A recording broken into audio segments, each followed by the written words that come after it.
What is up, everybody? We have another podcast with Yeah. Chris Pegelo. Pegleg. Peg leg. Yeah. Yeah. Yeah. Might be What? your least viewed video or podcast, but here we are. Fuck, you never know. Everybody wants this shit, and I keep saying I'm gonna do one, and then I don't. So I figure, what the hell? Let's try and get one every week, and it'll probably be a day or two before I air this one, but at least it'll be done. Yeah, no, So, I'm excited. Super cool that you got me on here. So pumped to oh shoot the yeah, shit and you're a fucking see big where it deal now, goes. buddy. Oh, big deal. I'm on the Tctuned podcast. Watch out. Social media will be Yeah. blowing up as soon as this drops. Holy shit. I just seen I'm trying to get my monetization fixed on my Facebook. I seen you got the So check mark back. I had to get the check mark to get the freaking support.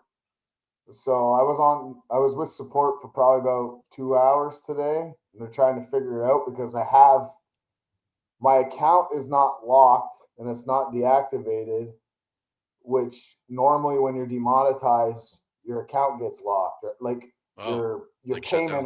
payment account, right? The Yeah. way they pay you or whatever. AdSense or whatever. So yeah, so all that stuff is good. But then when I go to my professional dashboard and go to the monetization, it says I'm locked out for sharing sexual content. Ooh. I never share I sexual know. I content. That's what I was gonna told him. say, I'm like, I share car shit. I wasn't going to tell him I shared anti-government shit, yeah, I was but gonna say that's probably yeah, what I would have thought that's what got you shut down. yeah. I thought it was I shared some Trump shit. So, but Yeah, but it's obviously it's turning around now. You got the check mark back. I just actually noticed that today. I was like, oh shit, he's got the check mark back. So, I mean, I was you know, making good.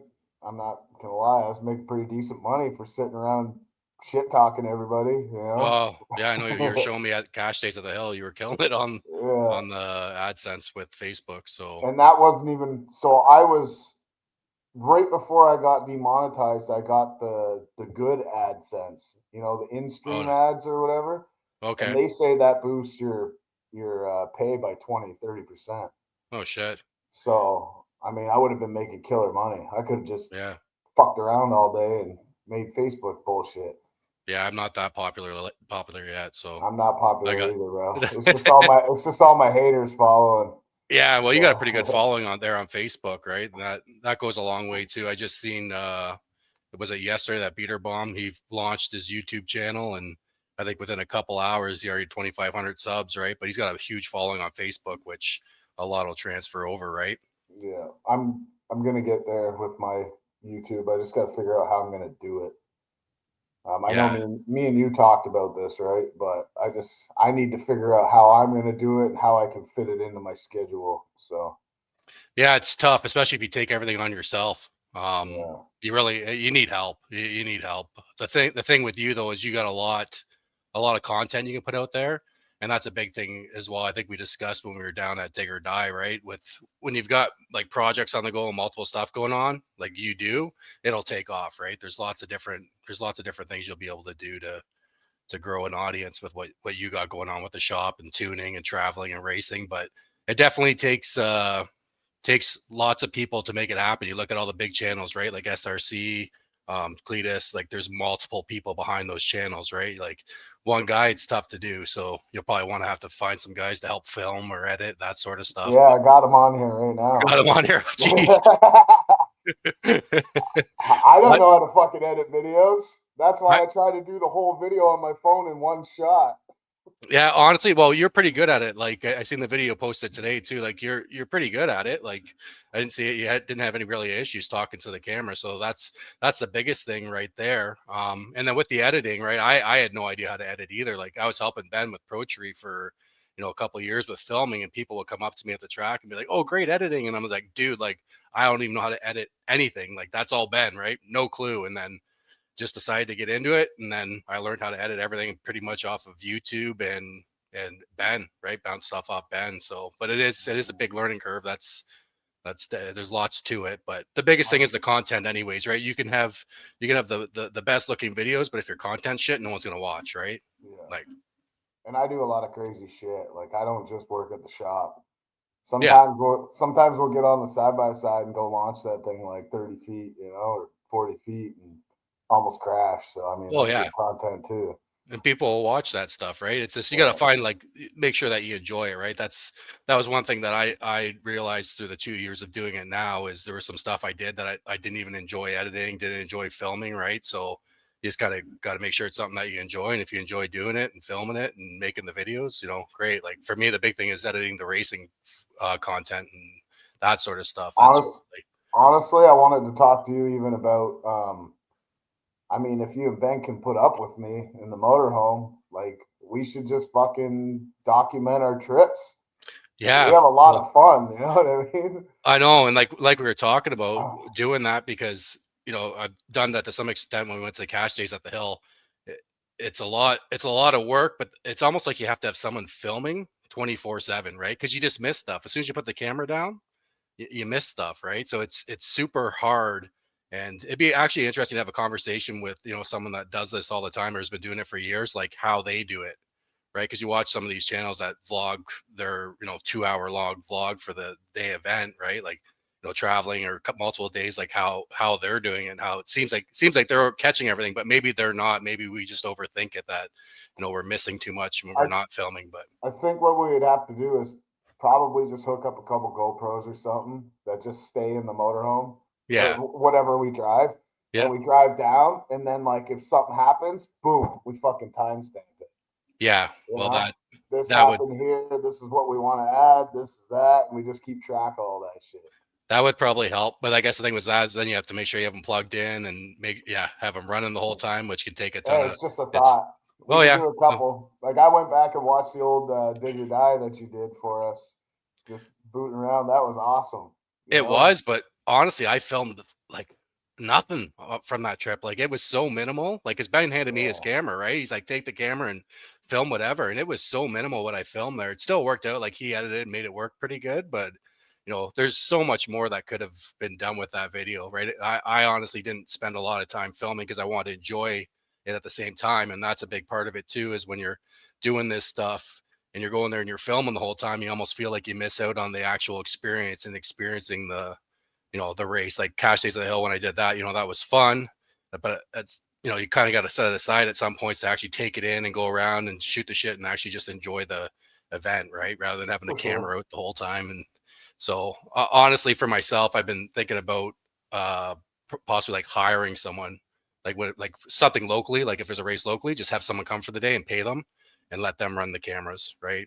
Film me, Mhm. film whoever I'm talking to or whatnot.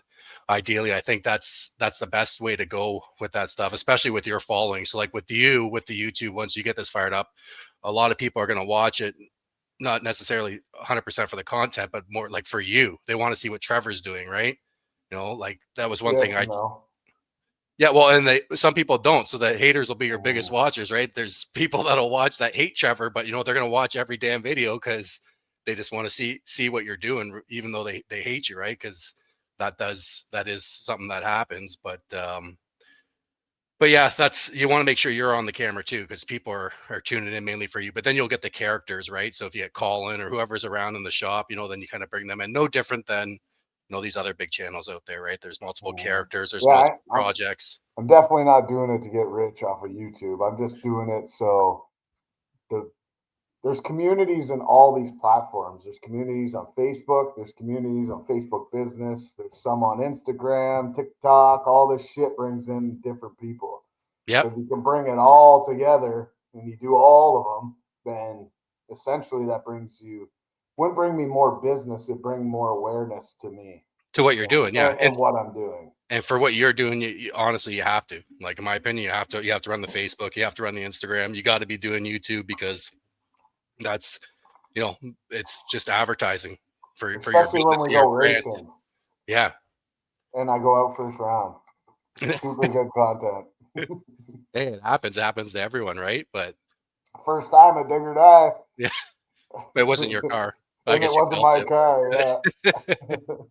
But we still had a good time, Yeah. right? That's the biggest thing out of it all. I think is just the people you meet along the way and just the fun times you have, right? Like for you and I, like yeah, we've been buddies for a couple of years now, but never spent 3, 4, 5 days together. And I feel like I liked you before, but I feel like hanging out for you 4 or 5 days. We had a good time. Kind of just build the bond, right? And it's cool. It's cool. And, sitting in the camper and hanging out, Jeff Thomas there. And, it's just, like I was All saying, the big dogs come to my camper. It's crazy. yeah, yeah, it's It's crazy. still Like, crazy to me. Like sometimes I sit in the fucking motorhome, like whatever. I've built whatever I built. I don't care. I'm still just some regular guy sitting in Brigden. Like I don't act no different than I did 15 years ago. no, Like, you're you. I'm You're still a you. You child. don't. You don't Yeah. chop it up. You're Trevor's No. Trevor. You don't change nothing, right? But Yeah. it's just crazy to think years ago. And I've said this to Lindsay, like for years, watching like Limpy or Happy or all these people, Jeff Thomas, and then all of a sudden you're sitting in an RV with this guy. You're hanging out. At Caches of the Hill. We're sitting there chilling with these guys. It's just kind of surreal. That's even for me. Even now, like Yeah, I've been hanging out with them for 2, 3 years now. yeah, And even at Digger Die with you, I was sitting back in the chair just looking. I'm like, this is fucking crazy. That's yeah. Jeff Thomas sitting in my, I know. just sitting there shooting the shit, chewing, watching TV, Yeah, chilling. fucking.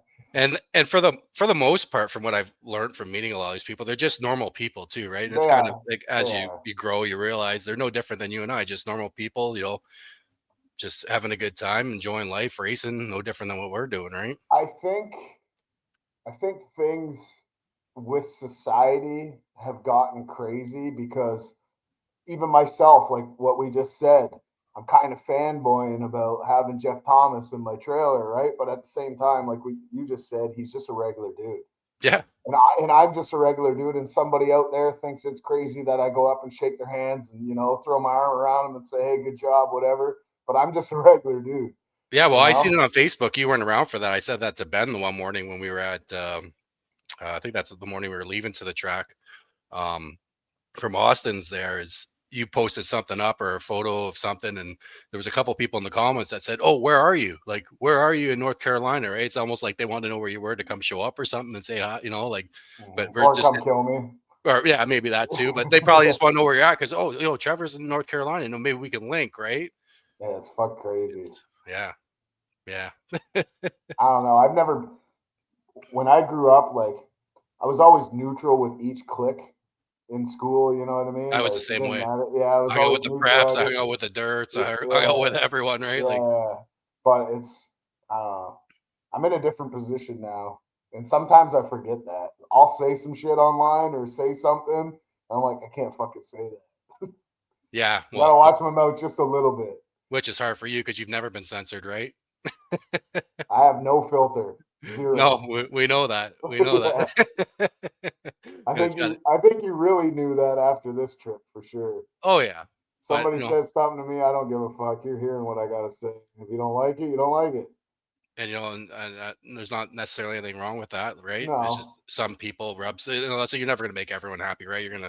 Some people are not gonna like the way you are. Other people will love the way you are. You got character, right? To me, it's Yeah. character, right? So you start chopping up some YouTube videos and stuff. It'll be funny, especially if you're acting the way you do, which I'm sure you will with Colin or the guys when you're working on the cars and just like it's jokes, right? And that's people Oh love no, watching. I rip on Colin for sure. Oh, dude, like if we would have been filming like the stuff in North Carolina with you ripping on Colin and stuff, and what you're saying, you're running out of the camper and they're saying, "Oh, fuck him," right? Like, and you're like, "Fuck them," and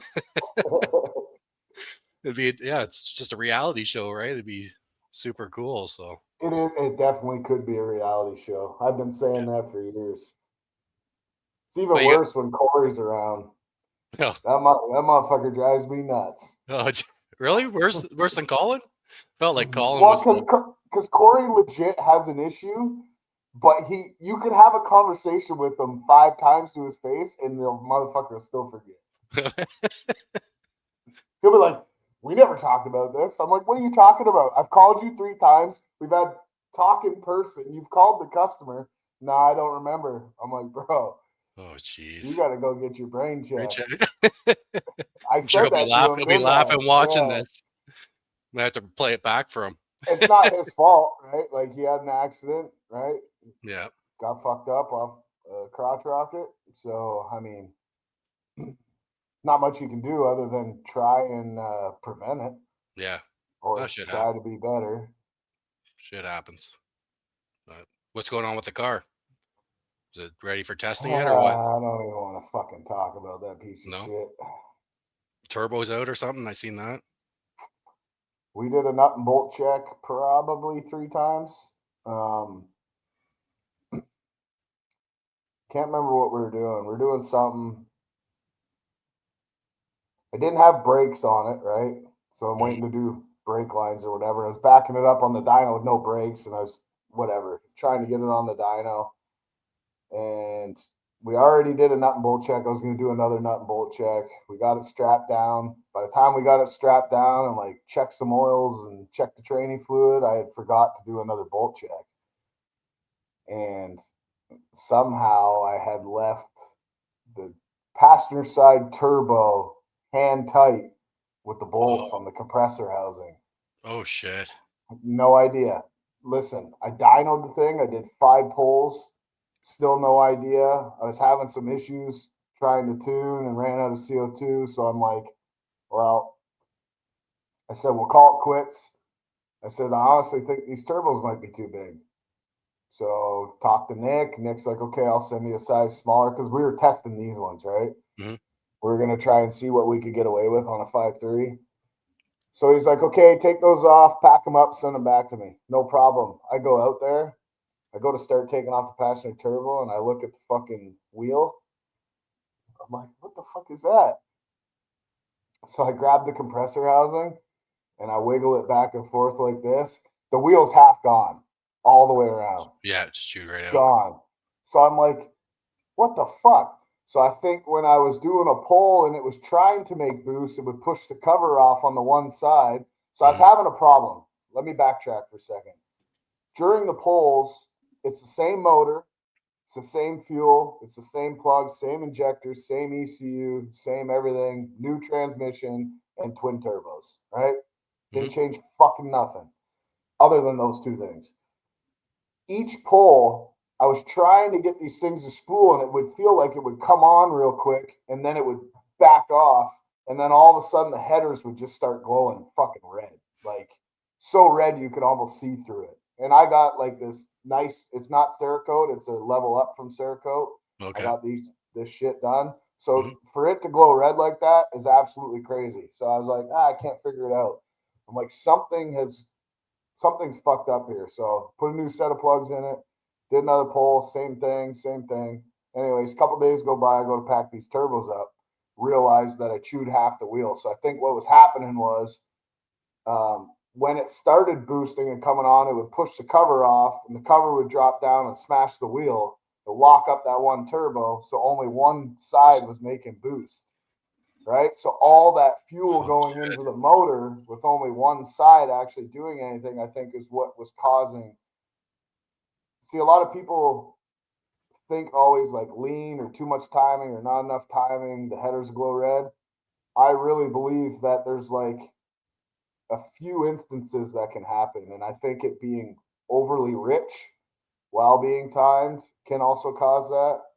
But you wouldn't have thought it was the housing being No, loose, right? Like, no, and I had no idea. I just thought something was going on. So I put a set of BR7s in. I usually run 10s in my car.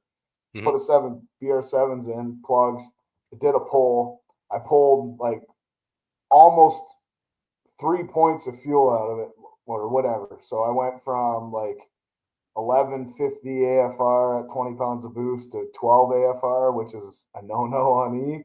Mhm. I did that, did a pull. It was still stupid rich. And I had no idea the turbo was fucked up Yeah. at this point, right? So I'm like, damn. So, anyways, a couple days later, I found out that I did that. Basically, want to punch myself in the head. But Jeez. that was what Oh, I was explaining on that video today. Like, this is what happens when you rush. I'm yeah. always rushing my car because I'm working on everybody else's car. But then I also have, and this isn't me complaining whatsoever, but some customers want their shit done fast, Oh right? yeah. Yeah. So this is what can happen if you want your stuff done fast, right? No matter how many T's you cross and how many I's you dot, like something will be missed if you don't just take your time and get it done right. Well, especially if you're doing a build to the extent of what that car is, right? Like everything's been touched, right? Everything like it's Fucking built that thing in less than 2 months. yeah. So there's bound to have something not right. But yeah, that's true. Rushing, right? And you get that, with customers and being a customer in the past. Sometimes you're just like, yo, get my shit done, right? And you put pressure on to rush them, and Mm-hmm. stuff like that can can I've been happen. doing this a long time, man. I always feel like I got my program good, like Yeah. where I don't make mistakes. Fucking still making them. 20 years later.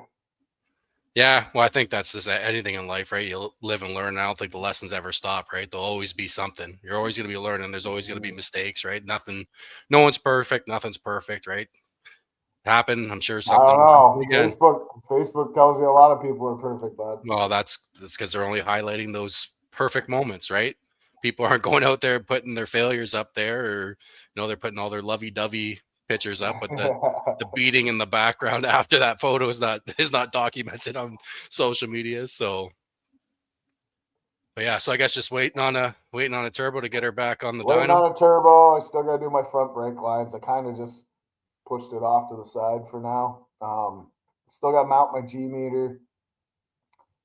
I'm a little concerned with my drive shaft. So when we measured everything, we had the rear end in, and I remember I didn't have the kit. I ordered the kit in like the body kit. I ordered the kit in Okay. March, and it didn't Yep. show up till fucking November. Oh, okay. Oh shit. So we built the car in August and October in September, right? Middle of October. Well, I had cut the wheel arches out. I mounted the rear end. I kind of went off the pitcher because nobody I knew had that kit. So I measured everything off the pitcher. I was trying to guess. So I got my drive shaft done, got the kit, mounted the kit exactly where it needed to go, and I had to bring the rear end back half an inch because it was Oh getting shit. in. It was getting into the kit, right? Yep. So now, Now your measurements are off. now my drive shaft's just it'll be fine, but I'm gonna get a new one. Yeah, So you don't yeah, want to mess with that and have that go yeah. next, right? So other than that, I fire it up every day. I put it on the brake every day. Um, Runs good, starts good. Drinks a little more fuel than I want it to with the twins, but that's because it's not working efficiently yet. No, So yeah, that's a race car. That's what and they do. I gotta get the nitrous in. Oh yeah, you got that. Help it get spooled up. Does it need some help? Is that what you need it for, or just as like a? No, I think what I'm gonna do is I'm just gonna run a 50 shot, and basically that'll be my scramble instead. Oh, okay. So instead of running so much boost, I probably run 30 pounds of boost and then a 50 shot in each turbo. Yeah, I don't know why. I'm just trying something new. tried something different. Trying to learn something, see if I can't teach myself something else. Do you have customers that are doing that now, like that you're tuning now, or? Only a couple, and we really only use it to spool, but I'm Yeah. going to try and use it all the way down the track.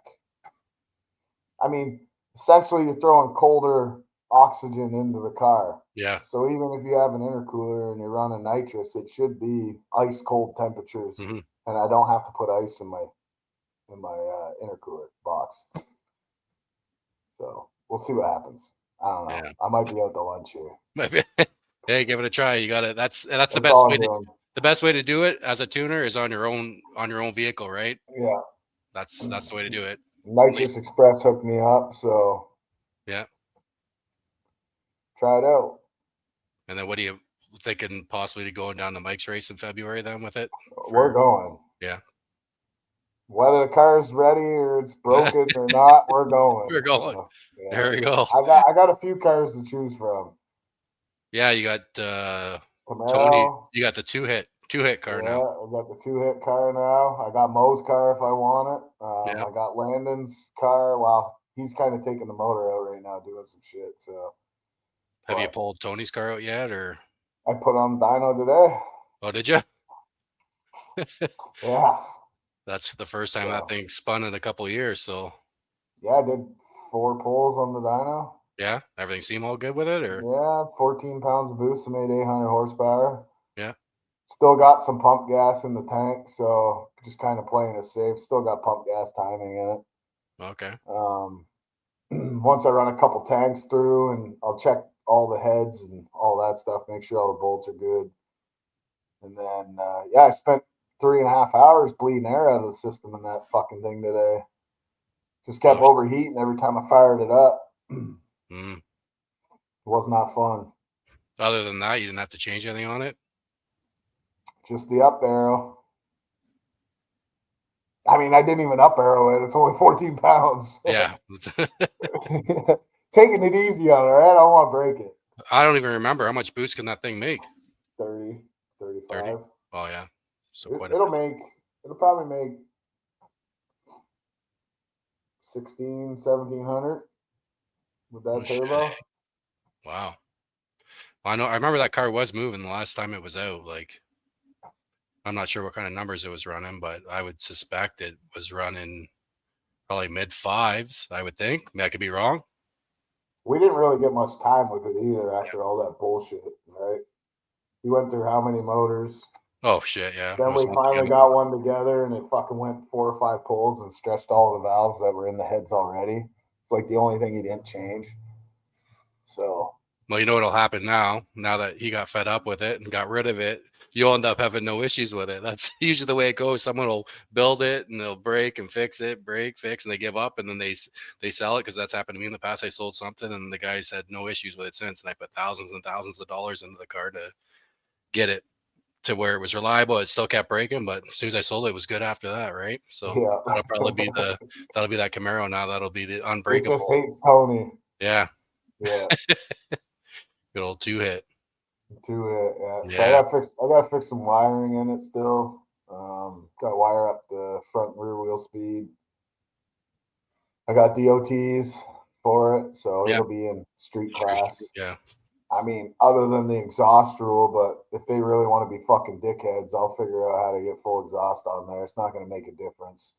You did it with most car, right? Yeah. It's now that I've done 3 full exhaust turbo cars, and it barely makes a fucking difference. I mean, I'm talking like regular size LS, regular size turbos, blah blah blah. You know what I mean? Yeah. So look at this fucking. Can you see him? No. Oh, you ready? I want you to introduce him. Oh, jeez. Okay, you ready? Ready. You got your beard straight, so let's go. Let's go. I can't hear anything. Oh my god. Yo, can you hear me? Is that Ben from Pro Tree Videos out of Canada? That damn thing. Oh. Why? Look, he's just laid back. Hold up, I can't hear anything. You can't. That's the rich life. Oh. He's having technical issues like I was. We can hear you. Okay. Can you hear him, Trevor? Can you hear me? Yeah. Fuck. I can't hear shit. Hold on. I thought you were a computer wizard. Okay. Nice hair. I know. That's unacceptable. Pro Tree Videos not having his shit look together. Look how Rich's paint looks on the wall. Those blinds. Are you in a hotel room? Yeah. Like in a hotel room for this? In my living room, bro. Oh, there's the casting couch. Damn. This is shit everywhere. Oh yeah. Look at that TV. Fucking 85-inch. Dude, I'm on it on Kijiji. Okay. Damn. It's all toys in here, man. So fucking Pro Tree money. That's check it out. Is. There's bunnies right here. Oh, nice. Oh yeah, there's all the bunnies. Oh jeez. That's why it's pointed this way, because all the crap's over there. What's happening? Not much. What do you got? Camaro shirt on there? Is that a third gen? Third gen. That's a third gen. Hell yeah. That's the best. Hey Ben, you need to grow a mustache. Yeah, get an eye rock and some aviators. When he had the scruff going in the beard, he was looking good. But I'm a big beard guy, so we were just talking about our trip. Oh, Dig or Die. Yeah, let's hear what your thoughts on our trip were. Dig or Die was good. It was cold this year, like really freaking cold. Saturday was great. Friday was tough because of the cold. I don't know. I'm not used to it yet. So, but Saturday was great. I streamed for like 15 hours on Saturday. So I was running off adrenaline. That was a great day. Chat was great. Looking at the numbers, like we had the biggest live stream on YouTube. So I'm pretty proud of that whole production that we all did. Like Chris, you helped me a bunch. And Trevor. I cooked chicken tenders. Yeah. And you exactly. You brought food. You guys brought the food. Like when I needed a break or like batteries or something like that, you guys were on top of it. Like that was a pretty cool team effort. Like that was really good. It worked really well. So man, like Yeah, you were 99% of that team. well, you guys were there. Like I would just yell something. Nah, we were in the fucking motorhome chirping you for chirping us. Oh wow, it was fun, right? But like you guys were listening in chat when I was like, oh shit, my camera died on the trackside. I'm like, Chris, I need a battery. Are you in chat? And Chris was like on it, and we'd be there in like 5 minutes with a fresh battery, right? Like it was awesome. But, and I was still eating chicken tenders. Yeah. Now I've got an air fryer. We picked one up 2 days ago. Same one. I've been eating chicken tenders for 3 days, bro. I just air fried a steak today. I haven't done the steak yet. I haven't done Turned the out steak. fucking mint. I made some. So I'm on this animal-based diet, so it's all meat, some avocado, little bit of berries like raspberry, blueberry, butter, salt, chicken, meat. Steak, beef. So I made these fucking meatballs today. Fucking fire in the air fryer. In the air fryer. In the air fryer. Yeah, it's a game. It's a game changer. One thing I do have one complaint: when you're cooking on both sides, it takes forever. Yes. One side, it's messed up. It takes longer. Yeah. Yeah.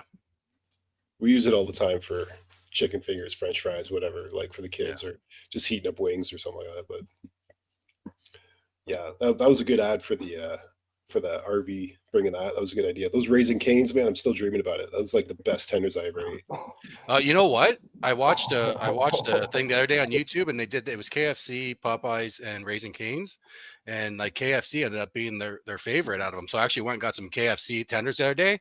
They're not better, but they were good. They were super good. Have you tried the KFC tenders? Is people love to eat shit food. Like these are new though. Their tenders are new. Like they just got released a couple of years ago. I guess like it's a new recipe or something. They were decent, man. Try them.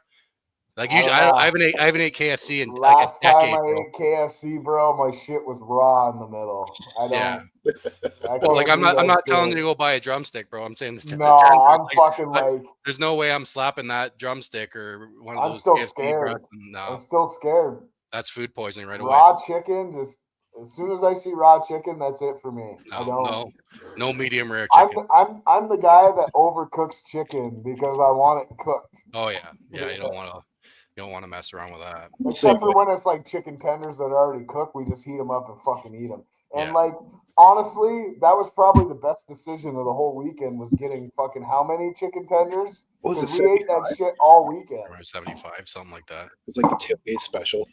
Actually, here's a good one. Let's talk about your first. It's on the tip of my tongue. Where did we go? Japanese place. Oh. Let's talk about your first time getting that shit. Hibachi, that's it. Yeah. Oh, that was good. I took some pictures. What was it called? You barely ate any, Ben. Yeah, you didn't eat nothing. Trevor and I were like food challenge, man. I felt like Randy Santel. I wasn't ready for this. I didn't realize, I didn't realize this dude would just keep giving you food. Yeah. Because we okay, send that to me. I'll see if I can get it on. Yeah. I'll send you a bunch. So we had to order. So I'm like, okay, well, this is my order, right? So I'm waiting for that food to come. And in the meantime, he's doing up like shrimp and all this other stuff. And then he serves it to everybody. Dude, I could have ordered nothing and still been totally full off just like the add-on said he served you. Like I was dead full by the time like the main course came and the steaks came, and I was just like, where am I going to put the steak? And then chicken came, and I'm like, I didn't even order this. Like, this is great. Yeah, it was never ending. And that's the thing is they start with like the apps and stuff. So you're like, holy crap, like we haven't even got to the mains yet. And we're like 2.5 pounds, 3 pounds of food in. I'm like, it was great, dude. It was very reasonably priced. Here, I'll just send you the 4 pictures that I took to your messenger. I'll say it's definitely a lot better than hibachi when you're in like the Dominican or something, because that was my only other experience before with hibachi, which was okay, but that hibachi joint in North Carolina was like I didn't know what to expect. I was just thinking like seafood, but then he was just making everything, like a little bit of everything, a little bit of seafood, but a little bit like steak, chicken, rice, noodles, tons of noodles. Like holy crap, it was good. Yeah. Well, Definitely we go back ordered there. that extra noodle. You did. Fucking Colin, he's like, "Oh, I'm gonna get fucking sushi." Sushi, yeah. Who Blah blah does that? blah. I'm like, man, we're at hibachi. You're getting fucking steak and chicken is what you're getting. That's exactly what I told him. And he goes, "Nah, I don't want none of that."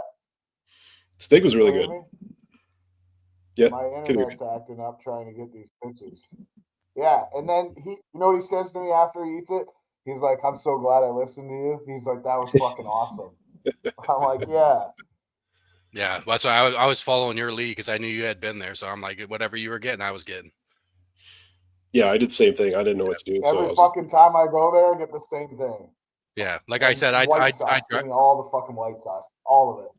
it's 12, 13 hours. I'd probably drive there for dinner, and that white sauce I was might good. some night. I mean, we should. 12, 13-hour drive for dinner and Hey, back. Fuck. wait till you come down here, and then we go over to Port Huron and go to Savvy Sliders. What's You that? haven't been there yet. Oh man, I'm Sliders? telling you. Usually, if we go to the States, me and Brandon, it's right to Savvy's first before we do anything. They make these little sliders, like the little burgers, but they have all sorts of flavors and kinds, and it's just Nice. unreal. Yeah, I'd it's like to try that I like that Jamaican guy. restaurant too that you took Rick to. Oh yeah, Caribbean. Dolly's Jerk Joint. Yeah, So good. I love So Caribbean good. food. Yeah, I'm down So for that. I'm I don't get me wrong, I love my hamburgers and I love all this shit, but the last maybe like 8 months I've really been getting into like Indian food, Mediterranean, Like like spicy stuff. yeah, that's It's flavorful. hibachi, fucking jerk chicken. Oh, wait a minute. So I get wings last week, and I get them from this fucking place I've never even heard of. It's called Pizza Depot. Have you ever heard of that? It's No. like some little shithole here in Sarnia, but it's a chain restaurant. So I'm like, whatever. I get these wings. They come in. They're full fucking wings, like huge wings, and start eating. I get this sauce, jerk chicken, spicy jerk chicken with pineapple sauce. Mhm. Best shit ever. Jerk chicken with Best applesauce.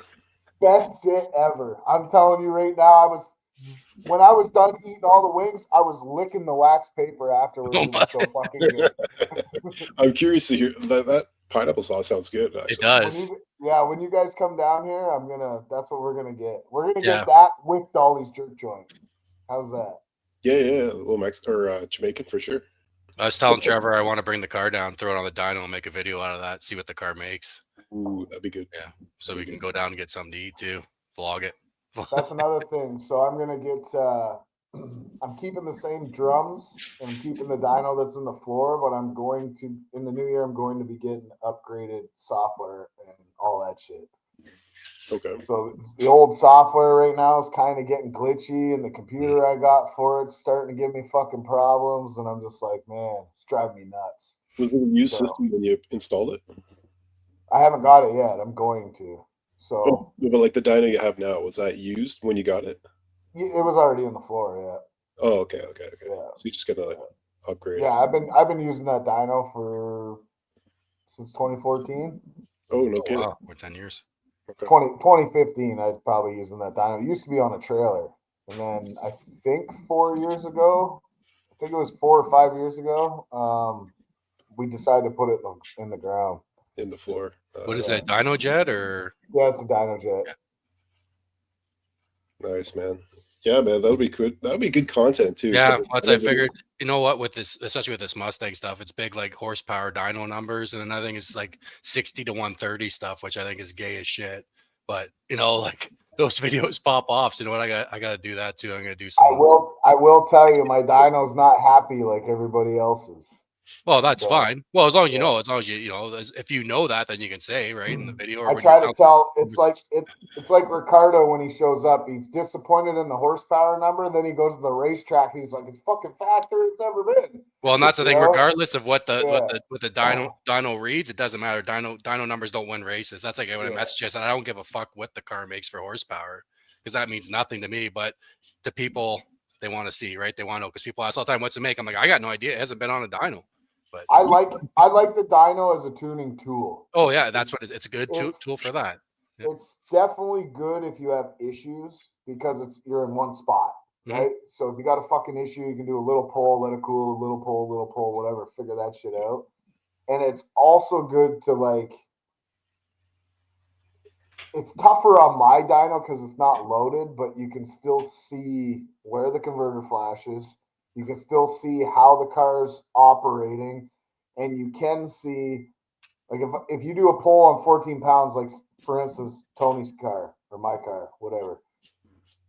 You do a That's pull great. on 14 pounds, you go to 7,500 RPM, and the thing does 160 mile an hour, right? Third gear. All of a sudden, you go to 20 pounds, you run it out to 7,500 mile an hour, and you're only doing 130 mile an hour. What's that telling you? It means you're driving through your converter.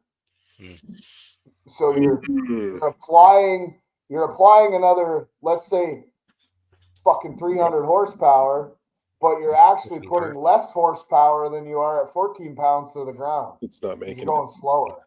it. Yeah. I'm a stick shift guy, so What's it? No, I don't know. I get it.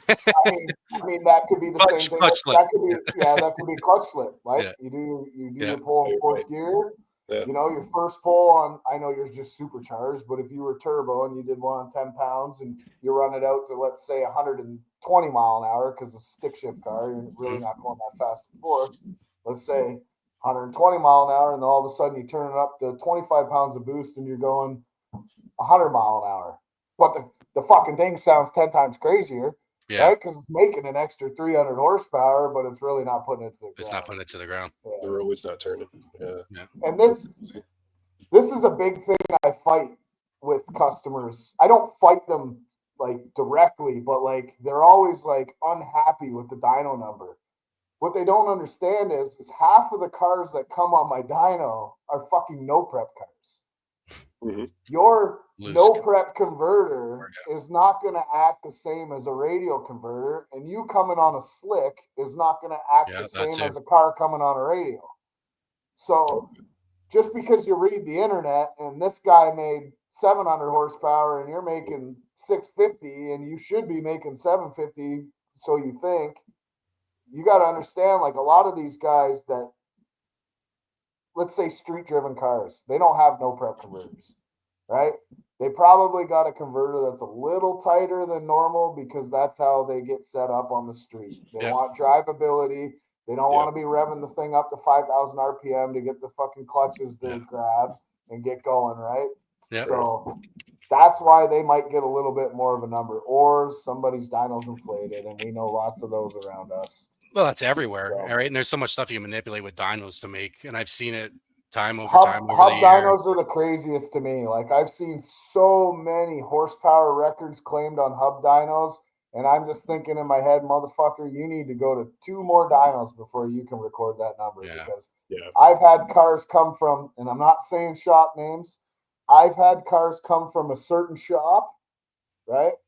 Come to the dyno, put the car on the dyno, 0 changes to anything when it left there. None. Strap the fucking thing down to a pole, make 300 horsepower less. Oh, fuck. That's a big gap. You know what I mean? Yeah. So, but I mean, you're rubber on the ground now, right? That's different than being on a hub. It's gonna react. It's very easy to manipulate hub dyno numbers from what I understand. I don't have a hub dyno. I know people who do, and I know you can, throw some numbers around. And like we might not necessarily care about the dyno numbers, but there's 80-90% of the population, that's all they care about is the dyno number because they just drive it on the street. They go to Cars and Coffee and they're able to say, hey, this is my car and this is my dyno sheet, right? That's their excitement. Oh yeah, look at that. Hey, Pegelo's on YouTube. Shout out. Hey, where's that with Fred? Buddy, I tried to buy that merch off the guy that bought the scammer merch. He doesn't want to Oh, sell it, bro. scammer merch. You didn't get it? He wouldn't sell it to you?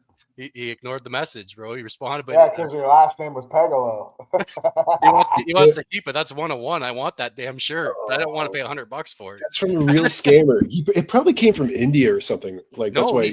No, it's a t-shirt company out of California. So whoever the scammer that makes the profiles is at least sending a legit shirt, but it probably costs like $30-$40, maybe $50, and the scammer made $50, right? And sent them some bullshit sweater.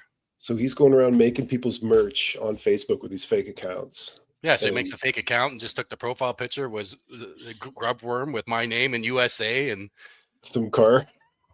Wrong car, wrong person, motherfucker. I don't know how he fell for it. Like, I said, sorry, bro, but like, cause he messaged me a couple months ago. He goes, "Where's my damn sweater?" I go, "What sweater?" He goes, "I ordered off your Facebook page the other week." I said, "No, you didn't, bro." Yeah, I did. You posted, like, "What are you playing with me?" I'm like, "No, dude." And then he messaged me today, and there's a picture of this damn sweater that's some bullshit. It's got grubworm on it and my name and the USA flag. And he's like, "Oh, it finally came in. Here it is." It finally came in, and here it is. And I'm like, dude, so I had to show him like where it ended up coming from.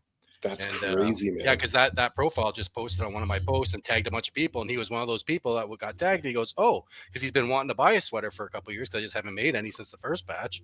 So he's like, "Oh, great, here's my opportunity." And I feel bad. I do feel bad. Like I'm pretty humbled that he'd spend $100 on a sweater to buy one of my sweaters. Like that's true. That guy's solid, man. That guy. But no, it's a one-of-one scam. It's one-of-one. So he's got. You know what? That's a badass sweater. I think that's my favorite sweater. I wish I. You know what? I'm gonna try to trade them when I do get new merch. I'll try to trade them for.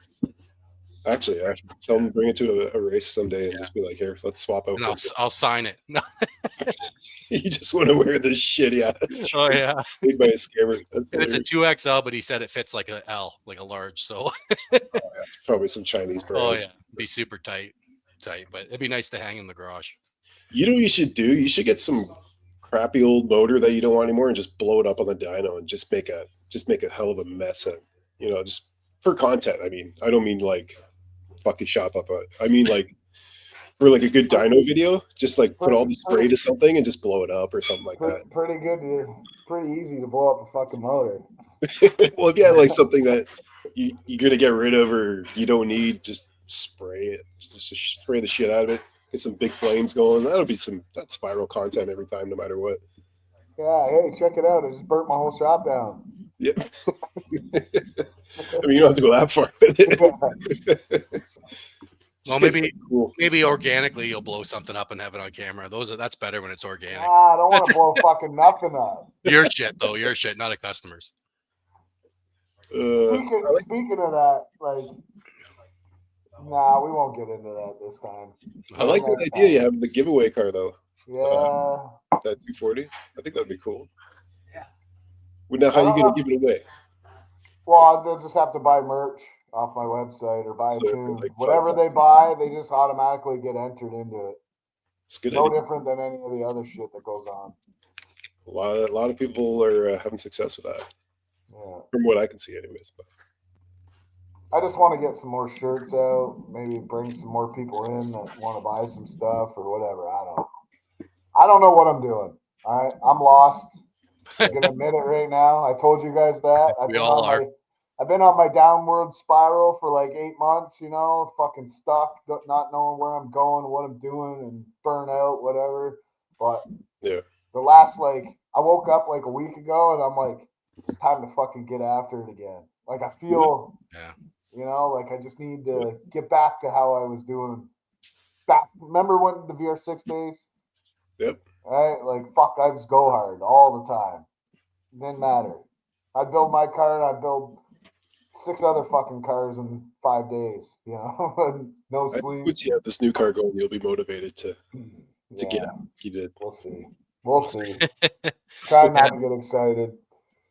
Well, sometimes taking a break's good too, right? Take a few months off and then.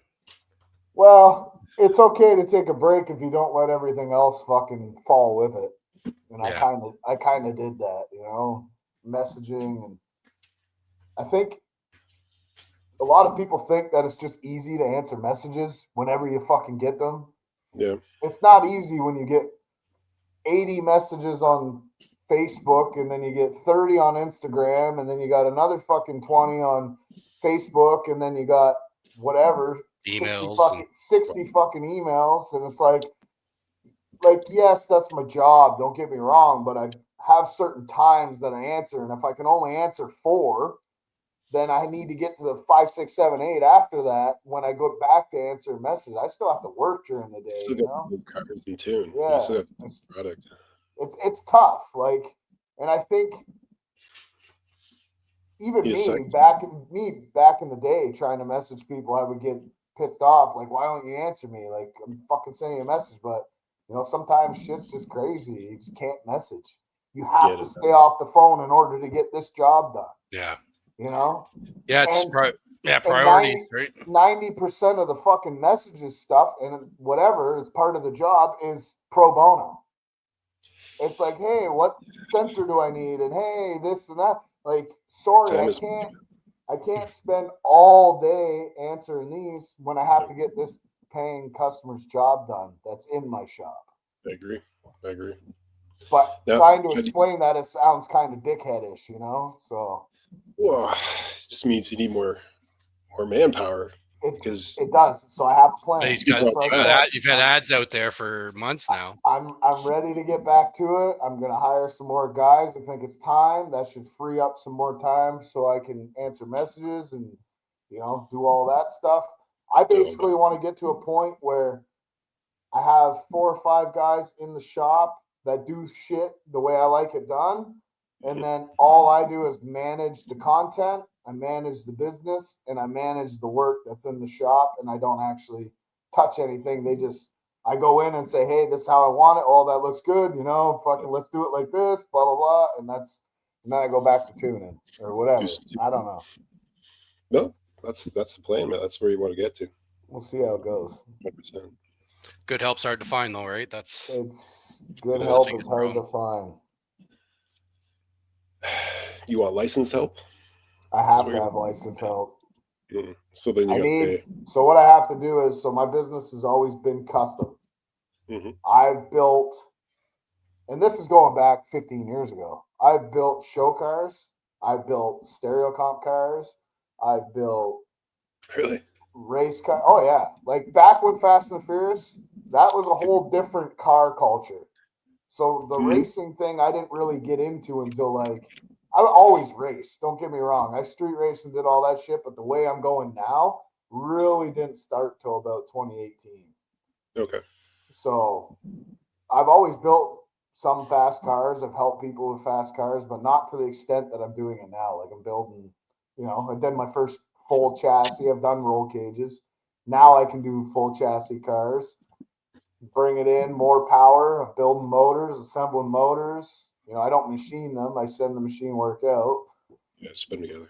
But yeah, you're sort of like similar path to me, but you're like 10 times, right? Like I didn't get into this racing really until I was getting out to help Ben film it, right? The no prep stuff. And then like we always screwed around and did some street racing and stuff like that. But it was imports, big stereos, body kits, air ride, and then street bikes. Like he did a bit of everything. That's true. I did a bit of everything, just like Trevor, right? Except you're 10 times with what you're doing now, right? But no, I wouldn't say that, bro. Like you got to understand, like you live a little different than I do. So it's the only reason I'm here is because I don't do fucking anything else. Yeah, and it's your business. That's my business now, right? That's your life. Your business is that, right? But it's not just my business. It literally is my life. Yeah, like it's your life. I don't go out fucking hanging out. I don't do nothing. I don't go on trips with the girlfriend or this or that. Like I just work. It takes all your time. Yeah. It's every fucking moment except for even right now it's sort of kind of work. But it's this is kind of fun, and it's trying to bring more people into the group. Yeah. So, well, when we go racing, you're helping customers at whatever race we're at. Like you got customers everywhere, especially in the States. And if I see you, like maybe you're done racing for the day, you're on the laptop on somebody else's car. You know what I mean? Like you're working even which is sick that you can make a life out of it, right? Because obviously it's got stress and its downfalls, but it's still what you enjoy doing, right? So for me every day, like my job and what I do, like I enjoy it, but it's not like how I enjoy racing or working on the cars and that sort of shit. But Yeah. I'm sure with that, That's a give or take, okay? yeah, Like, because then you work all day on shit, and then some days you're like, oh, now I gotta go. well, I I don't- mean, how do I explain this without sounding like a fucking dickhead? You're gonna There's sound like a more, dickhead. Just do it. yeah, no, I think so. When I first started getting big, it was super fun, right? Like I was doing this, and this guy's winning this race, and blah blah blah, and you got really good at what you're doing. It's Mhm. like any job. It's not just my job, but what happens when you become the guy that's really good at doing something, right? And everyone's coming to you, Then, and then you that's all got you got. all the And you got fucking headache and you got stuff. that pressure too to keep doing that too. You Yeah. gotta, So all of a sudden you get an influx of things that people have problems with, and you're trying to sort it out and you can't figure it, but it's overwhelming because you got so much of it. yeah. I've worked through that now, so I'm past that, but I still help people figure out the shit that's wrong. And now I'm on hopefully the upswing again, like starting to get a little more motivation to get back to work, not letting it bug me. Obviously, Cody's helping me with health, and I got another buddy, Steve, that's helping me with health, and I got the vitamins and this and that working out, so it's getting a little better, right? So fucking lost 30 pounds. 30 pounds. 30 pounds, yeah. Wow. Feel better, other than my back hurts right now from. Well, that's just age. We all have that problem. But eating right, that sort of stuff. Like I go back and forth on diets and drop 30 pounds, 40 pounds back up, down. But whenever you're on that good health path, man, you always feel better, sleep better, feel better all day long. Like, well, I got my thyroid pills too, right? So that was a big problem, was thyroid and some other shit that I still don't know what it is, but I'm on those pills too. Yeah. So that's really helped my mood. That's good. That's good, man. Yeah, and to explain it, it's like when you get in that fucking like downward spiral, so to speak, where you just don't give a fuck about this and that.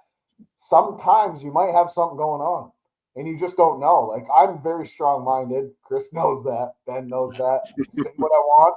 I just shit bugs me sometimes, absolutely, but most of the time I can work through big situations that are terrible.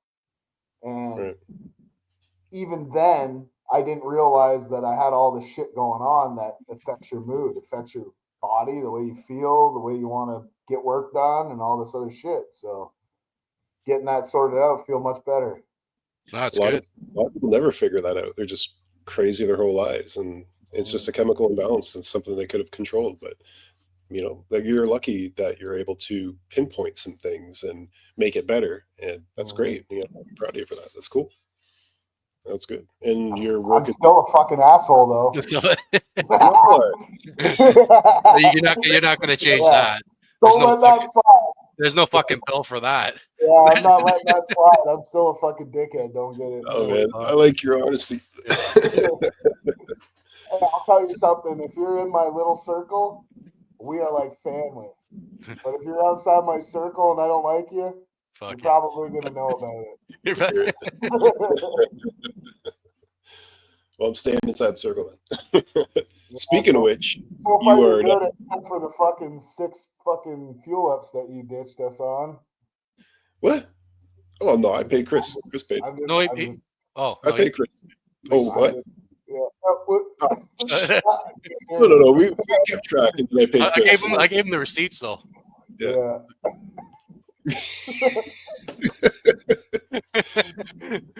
Honestly, I thought we would spend more than that on that. That was cheap as fuck, to be honest. Yeah, I'm sitting here thinking, like, we added up, what was it, $1,200? Was it that much? Because I think there was a couple of receipts we didn't keep, so we kind of added it up to about $1,200. Considering the size, yeah. I mean, whether it was considering we towed a car all the way home. 20. Yeah, so the way home was towing a car, so that's more. Plus, we were dumping it on the side of the highway because the gas cap was broken. Spillage. I could put more rich fuel. Like that. Just let it go. Yeah, I could put more fuel in it, but somebody broke the fucking handle on the side of the. Oh fuck! this thing's from 1999. It's gonna break. I was reefing on that motherfucker every day till the last day, and then I come right outside as soon as you did it, and I was like, "Did you just fucking break that?" He goes, well, yeah, I didn't mean to. They told me you just had to reef on it to get it open. So I said, come here, Chris. What did I say, Chris? I Oh, said, he come said, here. and he Come just took here. her I'm hand like, and just. yeah, I'm like, I show him every other door on that side of the camper. I said, come here for a second. Come here. I'm like, see that? Open up. Here, come to this one. I was Open up. mind blown because like Yeah. I thought I didn't even know I that thought, either. I'm like these things are whack. Like it shouldn't be like this. I got a reef on it, but I'm like, hey, it is what it is. Reefing on it, it's opening. And then the last day, that fucking handle was right off because the cold. It was cold that morning too. I think that was a big part of. I'm still waiting on the replacement. Yeah, it's coming. Yeah, the replacement. Yeah, probably can't find one. He needs to get a new one.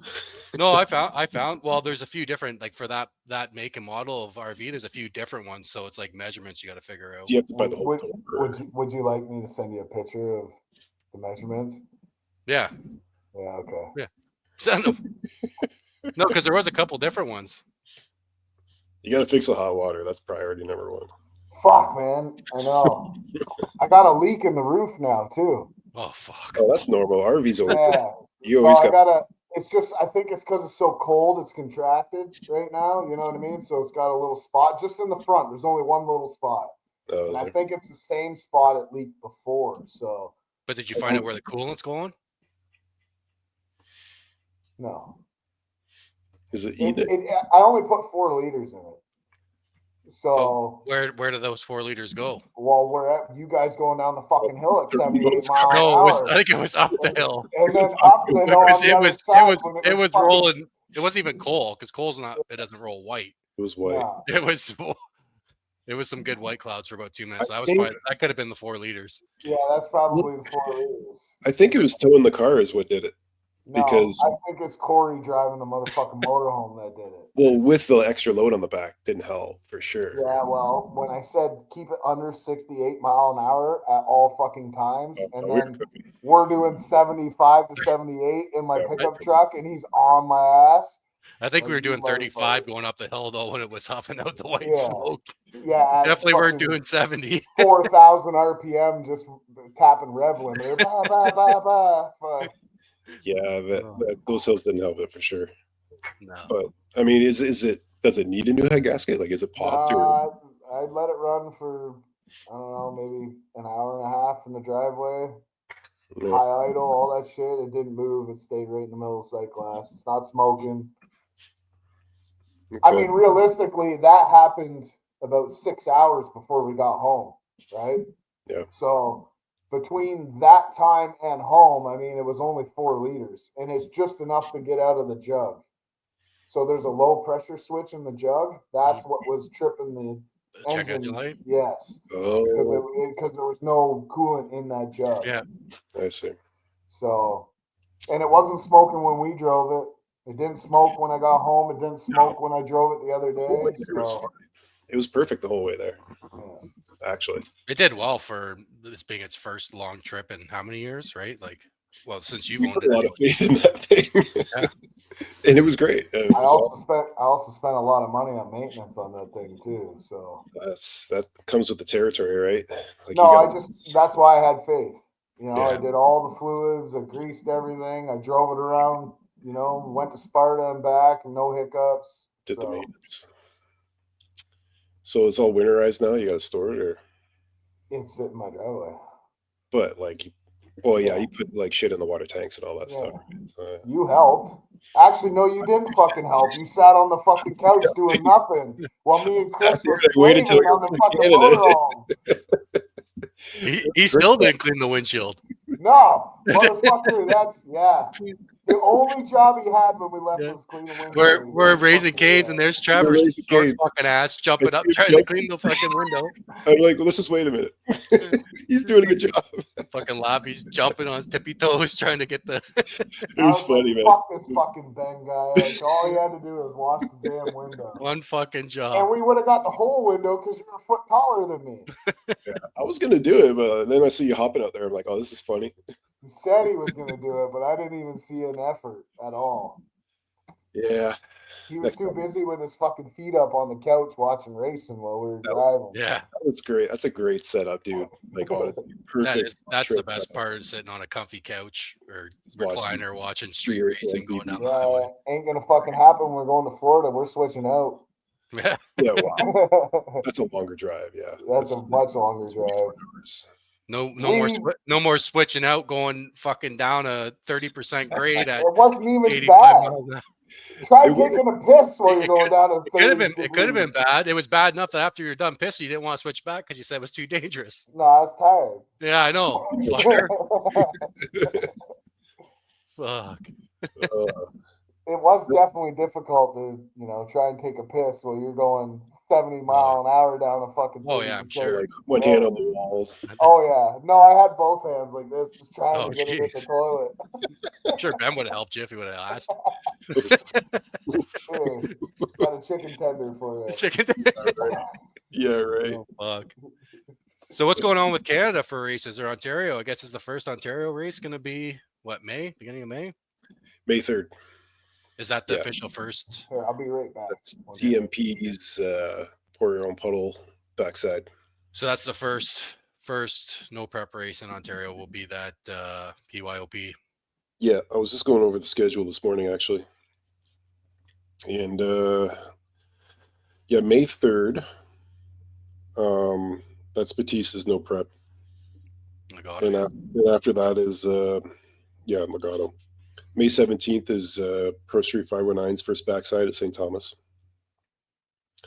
And then May 23rd, we're going to go to Shadyside for King of the South 100K or 75K. Well, that's the big race.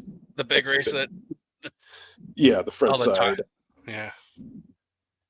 Corey's thing, Spooled Media. And I'm going to commit to Mylan Heads Up again this year. Oh, so you're filming? You got you're in filming? I'll be Mylan Heads Up in Michigan. Mm-hmm. That's gonna be my heads up content. Yeah, but you're filming Corey's race too. You said, right? Corey's race, yeah. That'll be a big one. Yeah, 75 grand, King of the South. That's May 23rd. So that'll be fun. Shadyside is a cool place. Yeah, so you got 3 races in May. As of right now, yes. Hey, what do you think about Small Tire Gangsters at Yellow Belly in April? I would love. Well, funny enough, we were watching it tonight. So Tess put her video tonight from when her and Tony were racing there back in the summer. Really good video, actually.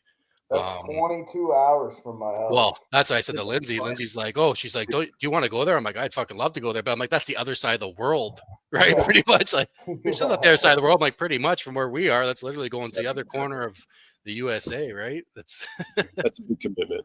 It's a long haul, but I'd love to make a pass down that. It's the only thing in April as of now, unless Pour Your Own Puddle usually happens in April. So yeah, they don't drop their schedule till like a month before usually. That one I might not be able to go with you to, or go. Yeah. Well, I'm not committed to that one because Pour Your Own Puddle is probably going to happen around that time. They usually beginning of April is when they start doing it. So hit me right now with the dates that you are for sure going, even on the podcast. Look, people can just join in, listen. I want to know what you're going to for sure. Well, May, we were talking about May 3rd, the Pour Your Own Puddle at Toronto Motorsports Park. Yeah, I'll be there. And May 17th is John's first backside at St. Thomas Dragway. I'll be there. May 23rd is King of the South at Shadyside. Are you a frontside guy? Did you get your invite yet? You got to get invited. Yeah, you posted. No, you posted your time slip. You should be good. That was at what, 10:06? Stick shift days.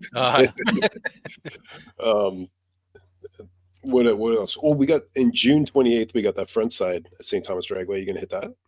Yes. That's John's. All of John's races I'm gonna hit.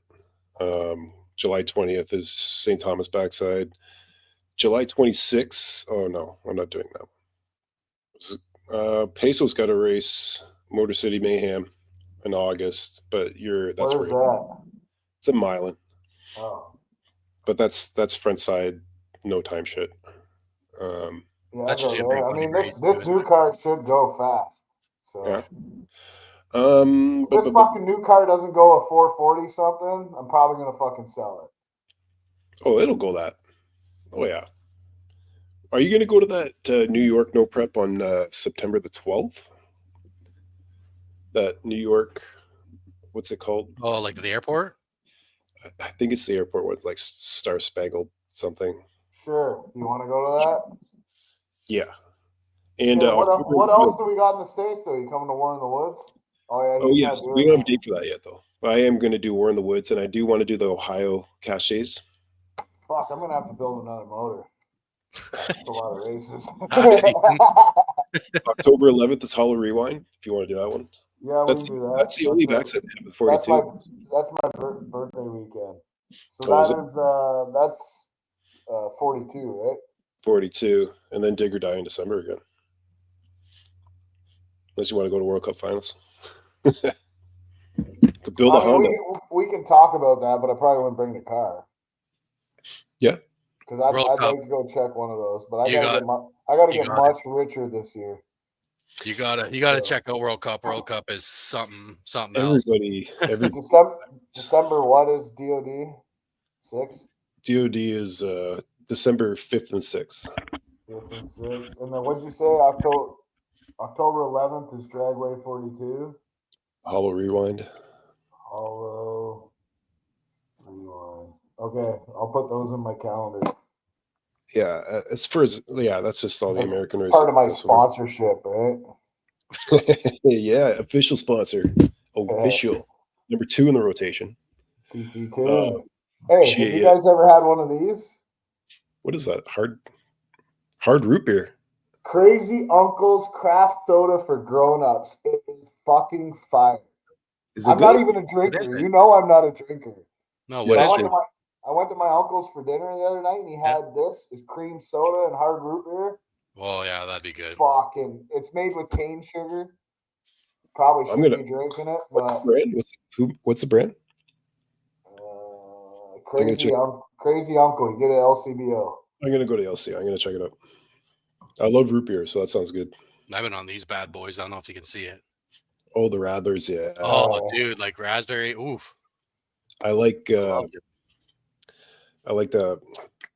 got like a bunch of citrus ones. Yeah, the lemon one's really good too.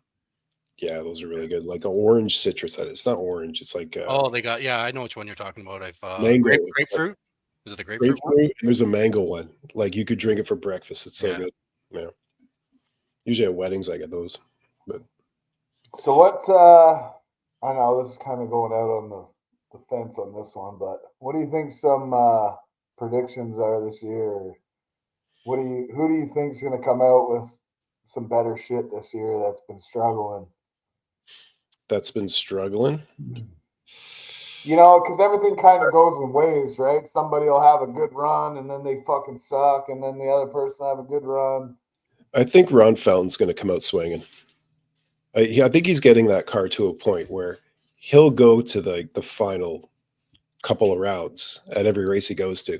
Like before, he used to be like one and done, trying to figure it out. But now he's like, you see him in the semifinals a lot. Yeah. That's what I said to fucking Ron. I said he's hit or miss. So, but lately he's been getting after it. He's calming it down, not being so crazy with the keys. Right. Yeah, he's a good dude too. Yeah, he's super nice. Yeah, I'd love to see him do well. So he did win that big race that we had years ago, right? That was a big one for $50,000 race or whatever it was. Against Granby, yeah. Speaking of Granby, his car's gone now, isn't it? Like he doesn't have any. Who's Granby? I know. His car, like he didn't own that car. Like next. Next. I hope he sees this too, because he's gonna call me out and probably say, "Did you see what I did last time when he was trying to fucking chirp me? I was really polite, but I wasn't." What do you think about Frank? You know who I want to see back? Mike fucking Graham. What the fuck? I literally just told him today he needs to get the fuck back out there. He's a hard tire guy now. Which is cool, but like it's not. He was more fun when he was like he's a fucking molly made now at home. No. What do you think about Frank's car? The GTR Fox body. It looks nice. Sick. You want my honest opinion? and he's probably going to see this. I think because he had the GTR, it's on a Motec, it's all this, blah, blah, blah. It worked really well, right? It's all-wheel drive. It fucking was consistent. It was fast, right? What I don't see happening, and this is just my thought, is unless he's paying his fucking tuner to follow him around to every damn race, a car like that is not just pick mat 6 and go down the track. It's not all-wheel drive. I potentially that's a one of one, right? That's I think it's going to be a tuning struggle. It might take him a whole season just to get it to go straight, dialed in, right? Maybe not. I mean, he's got some money. He's probably going to pay the right people to try and get the fucking thing sorted out. But you still need to be a wheelman with something like that. So a lot of money in that car. It's not just point the fucking car and shoot. It's you need to drive it. I think it's going to take at least half the season to dial in, especially on the backside. Like it'll be a great radial car on the front side. No, absolutely. Yeah. I think it makes too much power. Maybe not. Like I could be wrong. It's my whole theory around my car. We talked about this, right? Like what is the main fucking thing that chassis cars have in common and why they don't really work on the backside? It's not being light. It's all these motherfuckers have so much damn horsepower and the car's light. They can't turn it down enough to make the car to work. That's a good point. That's why I left a little motor in my car. It's the same motor that was in my 3,700-pound car that went 520s. You know what I mean? So now I'm literally 1,000 pounds. Well, yeah, I'm literally 1,000 pounds almost on the button lighter. Well, I think there was a couple guys that typically ran like prep front side stuff that were dig or die that were interviewed on your video that had said that like they've got it turned down as far as they can turn it down. Like there's no more turning down. The Chevette, that was one. And I think the guy that did really well that won Big Tire, I think he had that thing turned the bracket car. Like, Larry, the Pro Charge car. Yeah, he was a front side. He said I think that's what I think Frank, it's a nice car. Don't get me wrong. They spent all year building it. It's lots of fucking money in it. No, it's a 6-cylinder though, so it doesn't make as much torque as like an LS or something. It makes fucking a lot of horsepower and a lot of fucking torque. It take a lot of boost for sure. Yeah, but when you take all that, maybe he can turn it down enough, but I don't even know. This is uncharted territories for everybody, right? So yeah, I'm curious to see how it works. And I heard Baja's gonna be back in 2 weeks, so 2 more weeks. 2 more weeks. That's the classic. You know, he'll do really well on front side because he's got a big ass fucking motor and a lot of horsepower. That's a sick car too. He's always chirping, saying, "I'll see you guys on the backside, front side. Don't give a fuck, motherfucker. You can't turn that car down enough. You could barely turn the last one down enough. Remember how many times he went down? Just a that's fucking train of smoke the whole way." Yeah, that's a Naperville car for sure. Yeah, and he'll do well there. He'll absolutely like Mylan heads up. You know, he's got Hyundai, fucking good builder, fucking good tuner. That car should work. So, nice. He should be racing the Mylan Heads Up series, to be honest, with Panday on, helping him out and stuff like that. Just LDR that car. Needs 2 more weeks. 2 more weeks. I told him he's got to call the car 2 weeks, but he said no. Like that car literally needs to be called 2 weeks. That car. If he doesn't call it 2 weeks, everyone's gonna call it 2 weeks. That car's 2 weeks. It's official. Official on this podcast. 2 weeks. 2 weeks delayed. He could call it Gangster version 7 or whatever he wants to call it. That motherfucker is 2 weeks. I love it. It's actually a fun game. I mean, you kind of know the inside story, but that's fun. Yeah. The short of the long is it's always gonna be ready in 2 weeks, right? Once it's gonna be ready, it's 2 weeks.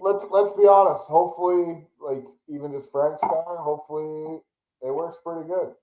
Like it should. Yeah. By theory, it's a Fox body, but I think it might be a little bit of it'd be different if Frank tuned himself, because he could. He needs some fuck with it every day until it's right. I don't know. We'll see. It's going to take some time. I don't know time. what to think. I know what it's like having a car that no one else ever had. I've had one. I've had 2. Yeah. You kind of have another one.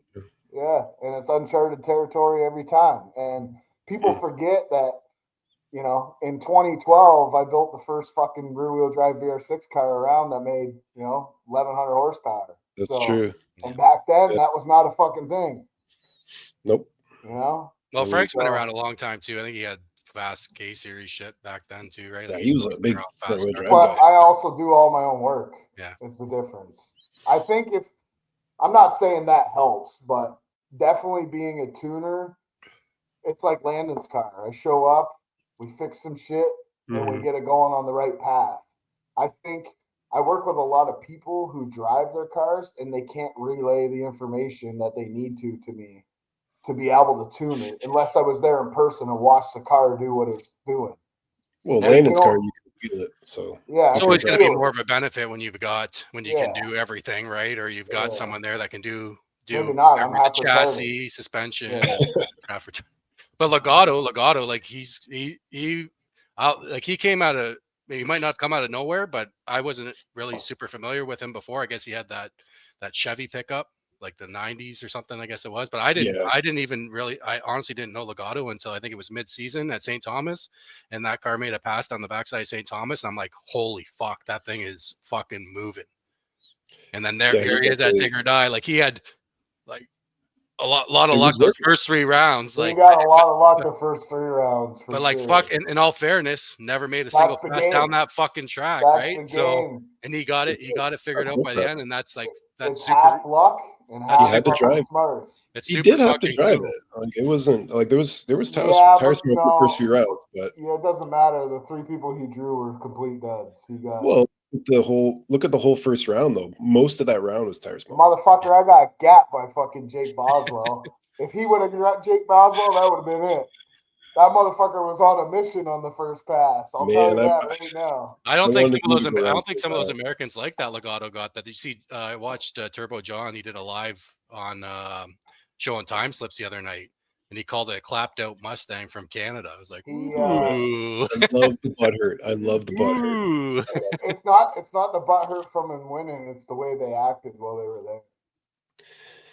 They were very enthusiastic. I know several people that aren't happy, and that's it is what it is. But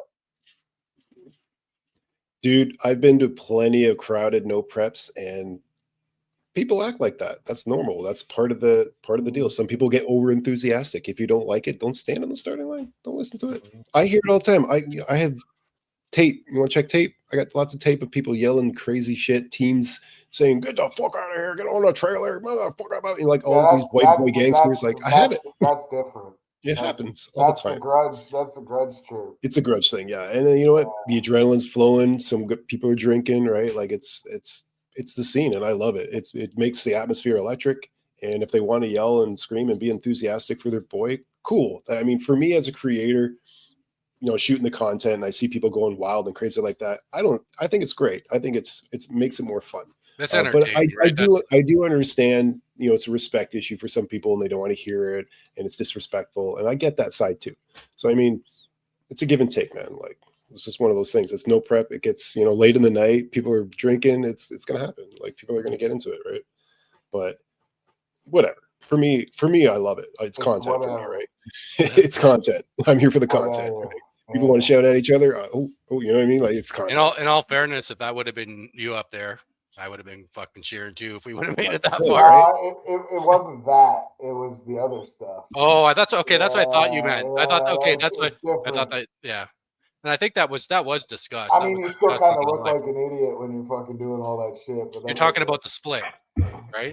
Other things, other things. Well, that came up on Mike's live stream, so they did talk about it. So the split, everybody has the right to split or not split. I don't think that's fair to hold against somebody if they don't want to split, because if 3 people out of 4 people decide they want to split, now I feel obligated that I have to say yes when I don't want to. I think I have a winning car. I think I have a legitimate chance, but I have to. So right, what you just said, you're a cocksucker. Right. Yeah. Well, so I'm just saying, I don't think it's fair. I think it would be different as like from a racer standpoint. So things can be a little bit different. Like when you race here in Canada, I'm not a racer, so yeah. Like John said, right? When you race here, if you're racing 8 cars, like to do a split at 4 cars, yeah, it's kind of tough. But when you get to the finals, a big race like that, if I was like myself, but hey, everyone's different. Myself got down to that, I would split. But even me, I want to split here, even when there's an 8 car, like in the classes I'm in. if it's down to the end, I want to split. And if a guy doesn't split with me, like that's bullshit. Like in my opinion, Yeah. I think there should be some put kind them of on the fucking trailers. What you do? And then yeah, you but don't like I don't split. know.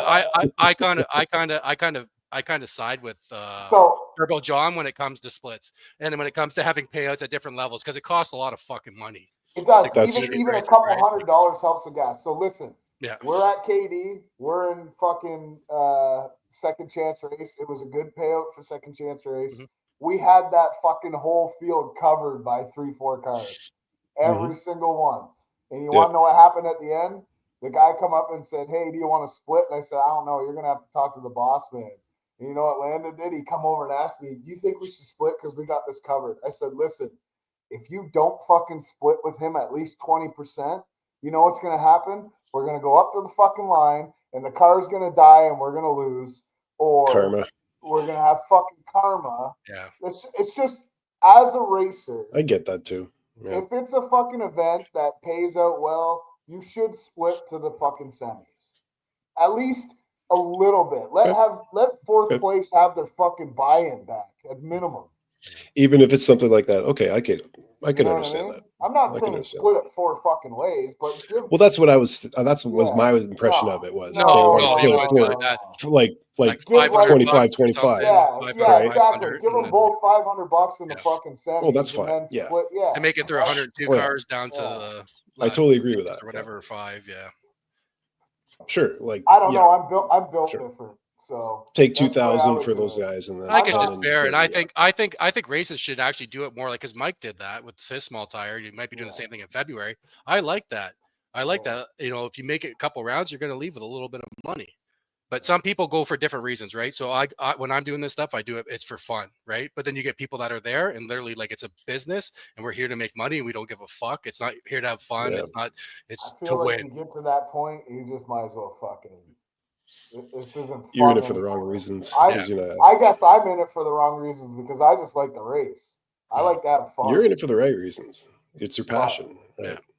it's getting to the point where I just keep donating, and I'm like, these motherfuckers, you know, I want to win a couple at least. But Of course, you race to win. You want to win. I mean, it's not about the money; Yeah. it's about the victory. no, Even I if it actually was just race to get the rush. just I'm a gonna be trophy, honest. like you'd still want that trophy, right? But you Like, still want to have a chance. You still want to have a chance, right? And that's the tough thing, and it's getting harder as it goes on. And just like with me this year going, and I love going and try cash days of the hill and this sort of shit. But True Street for me, for my car in those classes, I'm going there to donate. But it's an experience, right? We just need to switch some shit up on your car and Oh, you'll be good. Oh yeah, like turbos. like I've been getting a little more into coyote tuning and shit too, just to let you know. There you go. But yeah, we'll see. It's just all, I'm talking coyote tuning on stock ECU. Like I've done lots of big horsepower coyote stuff on Holly, Fuel Tech. So I mean, you even switched your car to that shit. Let's go. Couple of turbos on there. turbos. Yeah. But the thing, it's all playing within your sandbox too, right? And that's the big thing with me. And it's been tough. And leading into this season, there's some things that like I'm trying to build a shop, right? Like I don't have a shop. That's I got nowhere to work on my car. Like luckily enough, I've got Bo and he helps me out, lets me use the shop and shit. But it's to the point where I need that, right? There's a lot of stuff. So it's kind of just balancing and not putting yourself in this stupid position for racing. Cause at the end of the day, it's just you're burning money, right? So And you're investing in your property talking to the too. wrong guy, bro. yeah, I know. I burn every dollar. Oh yeah. Because guess what? If I don't wake up tomorrow, I got no complaints. That's true, man. You got to make most of that one life you get. You just gotta make sure you're 100%. having fun, right? As long as you're having fun and enjoying it, because at the end of the day, it's like I said to you guys at Dig or Die, you know, there's all that hype when people win. Because I've been there, I've been in the winner's circle, you know, last year with the Wally and stuff, and it's all excitement. Everyone, oh, congratulations! And 2-3 days later, no one gives a shit anymore, right? So you got to really make sure what you're doing and all that money you're spending on doing this, you really truly enjoy it. Because if you're just doing it, because a lot of people do it for different like reasons like that, you just want to make sure that you're having fun. Because That's true. at the end of the day, you just got to. It's for your own happiness, right? Don't be doing it for other people, because a lot of people do it for other people, and it's not the way. That's a good point. Yeah.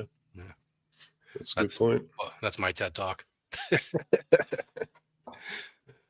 Oh man, no, Dig or Die was great. Yeah, Dig or Die was fun. It's always a blast. Who else? Even when I was pissed the whole time. Hey, what's going on with Cody's car? Is he coming out this year in that Mustang? Just waiting on parts, man. Is it going to be built by the season? Just waiting on parts, man. If the parts come, yeah. We'll see. There's a lot of work to do. So this is a small tire car, backside only, strictly backside, or is he going to do some front side?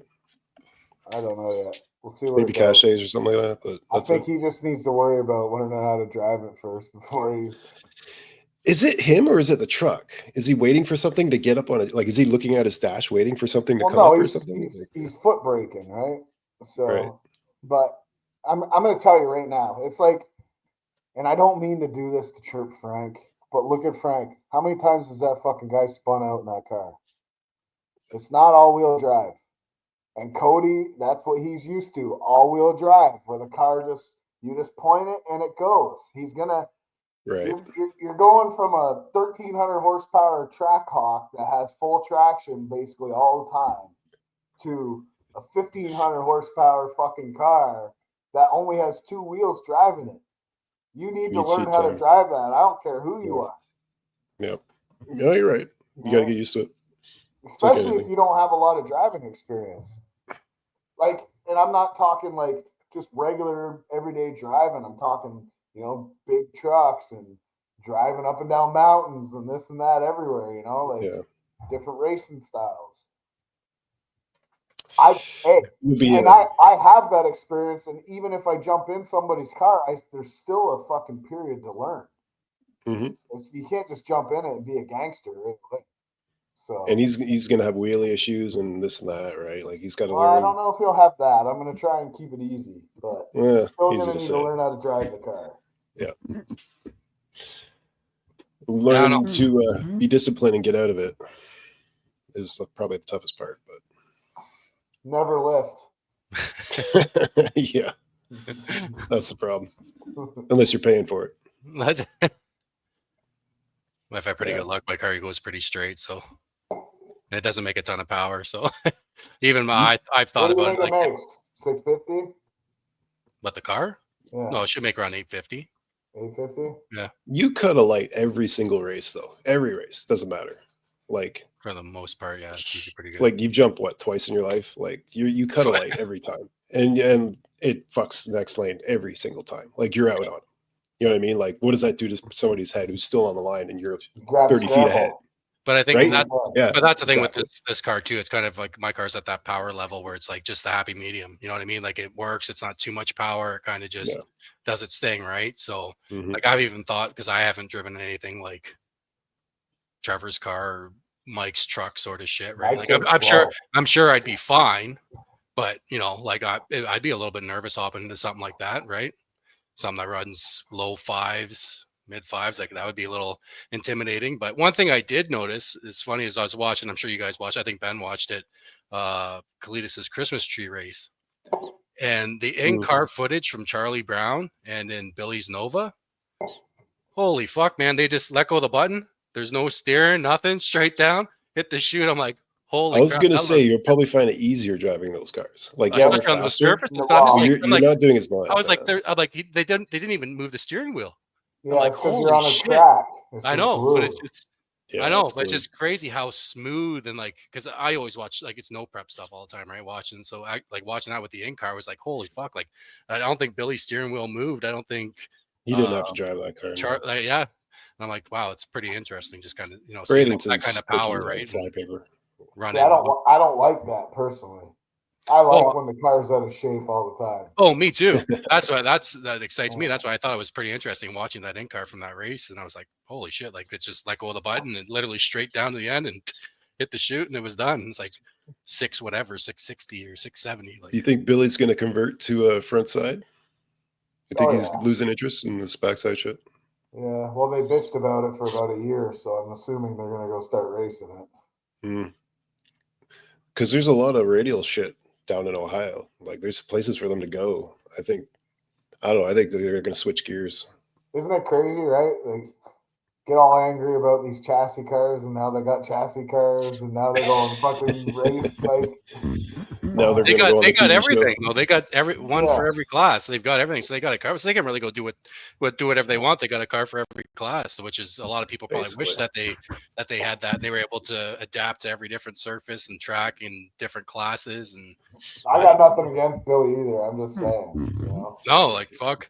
But I like what Bill's doing. Like I want to do plates and 28s. That's one this year that I want to run. Yeah, I that like looks cool. I want to do some of that drag and drive stuff. Not necessarily like gone for a week to get off like the start, but like what Bill's doing with that plates and 28s. I really like that. That's one I really want to hit this year. I like that because my shit's a street car. I love that. Like to me, street car shit, right? Like I want to drive. So if I have plates and 28s, I can bring my car. No, yeah, but you'll be in a different class. But like he's got, they've got some, they got a lot of different classes, that'll fit, where you're kind of racing. You're on the 85. I'm on the 85. Yeah. You have cooling. I have cooling. Yeah. You have alternator. Yeah, but you're in a different class than I would be, right? Like you got power steering. I have power steering.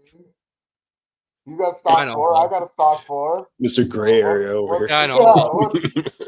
Well, I guess Cletus drives fucking El Camino, does drag and drive, and I guess Brent LaSalle does drag and drive. I guess they're street cars too, right? But I think it's like breaking down the classes and how they've got it broken down, right? And I even think with the PYOP that Batista and Legato are doing, they've got quite a few classes, and like that modern muscle class seems like, my car backside in that class should be pretty competitive, right? So, and that for myself, I think that's the stuff I want to try to focus on this year. I do want to run more in the woods. That's another big one I haven't done. Ooh, right? You gonna race? I think Jeff was gonna do a stick shift class this year. So I think you missed the whole vibe because there ain't gonna be nobody on the starting line anymore, and that was the whole vibe. No shit, eh? Oh, they gonna because those people got hit. So it's not. Definitely, the return road is going to feel the same. Like when you come down the return road and there's 3,000 people standing at the fucking concrete and you can barely get through. That's a whole vibe in itself. Oh yeah, no, it's still regardless. It'll still be good to make it pass down that track. It might be a little different now than it was. Actually, I welcome that. That's good for me. I mean, the vibe will be different. That sucks, but you can get you're with the camera. Like in all honesty, mile and backside has kind of dropped off from where it used to be. It used to be more fun. I won't go there. You want to know why? Because you can't stand at the starting line anymore. Yeah. That's literally the only reason. Yeah, it was more fun back then. Yeah. I remember that. I mean, that was pretty recent too. That happened in 2023 when they had to switch it when that guy got hit. It did seem though like it did fall off, like not fall off, but like the spectator vibe obviously fell off. There's no vibe left. The whole vibe was that being there. That's it. Being crowded around, And that's my favorite part of it all too. Is like there's nothing that beats driving through the crowd at Dig or Die or I love that Warwoods, but even the Warwoods, even Cash Days at the Hill, like the vibe is that's the best part of it all, in my opinion. I just love running through those crowds and doing your burnout, and it feels electric. Yeah. Clipping motherfuckers with your mirror. Yeah. You stand there, you're gonna get it. Don't worry, my new car, that motherfucker gonna have 4-foot flames out the side of them fenders. No one's gonna want to be standing there. They ain't gonna have no hair left. Are you gonna have spray in that thing? Yeah. Just to spool it up? No. Or is it gonna be just to have it? Just to have it. So you're gonna do a little purge? You're gonna show it off? I might just use the nitrous on the chip. We'll see. Yeah. Make it fucking rowdy. There's one thing. Okay, there's one thing about this engine that's in my car. I've had this motherfucker all through the Protect bullshit, all through all the other bullshit. This thing literally has 400 or 500 poles on it at minimum. You know what I mean? I built this thing in what, 2019? It's the same. You've just been rebuilding it this whole time? I'm rebuilding it. It's got the same fucking pistons and rods and crank in it ever since the start. All I've done is rebearing it and put 4 sets of heads on it. Okay, all right. It's working. This motor doesn't owe me nothing. So if I just send it this year and just push it to you got to understand, like this thing's been using like 1,880 pounds an hour of fuel on E85. Do you have a spare bullet? I'm building a new one, yeah. Okay. I just Yeah, I'm but poor this, right now. like your car was working really good before you switched to this new build, right? So The motor doesn't show me any signs of anything. Like the bearings look good. It's not smoking. There's no blow by. Fingers crossed It's a good that it engine. lasts all year. Yeah. Yeah. And I mean, that converts to about 1,400, 1,500 wheel horsepower. Crazy, You and know? it's still going. Still going. That's a well-tuned engine. That's what it is. And how many fucking burnouts have you watched me do at 8,800 RPM rev limiter? Just fucking. You only Oh, do that. I've toned her down quite a bit. I do nice small burnouts now. Just a nice little Okay. and get going. But Oh man, you know what? I had a lot of fun at Butt Naked. Butt Naked was probably one of my favorite I events. didn't. Oh, you didn't. But, I mean, you had a good first race, but I think And that was let's just say this. that was fun. I did beat Bad Grandpa, and I was Hmm. on DOTs. You did, yep. Yeah. Because you were running the 26 tire class as well, right? And my transmission was fucked. Oh man, such a stupid thing too. For the Ben, you've lucked out a couple times now because he's been your ride and he's stuck around. yeah.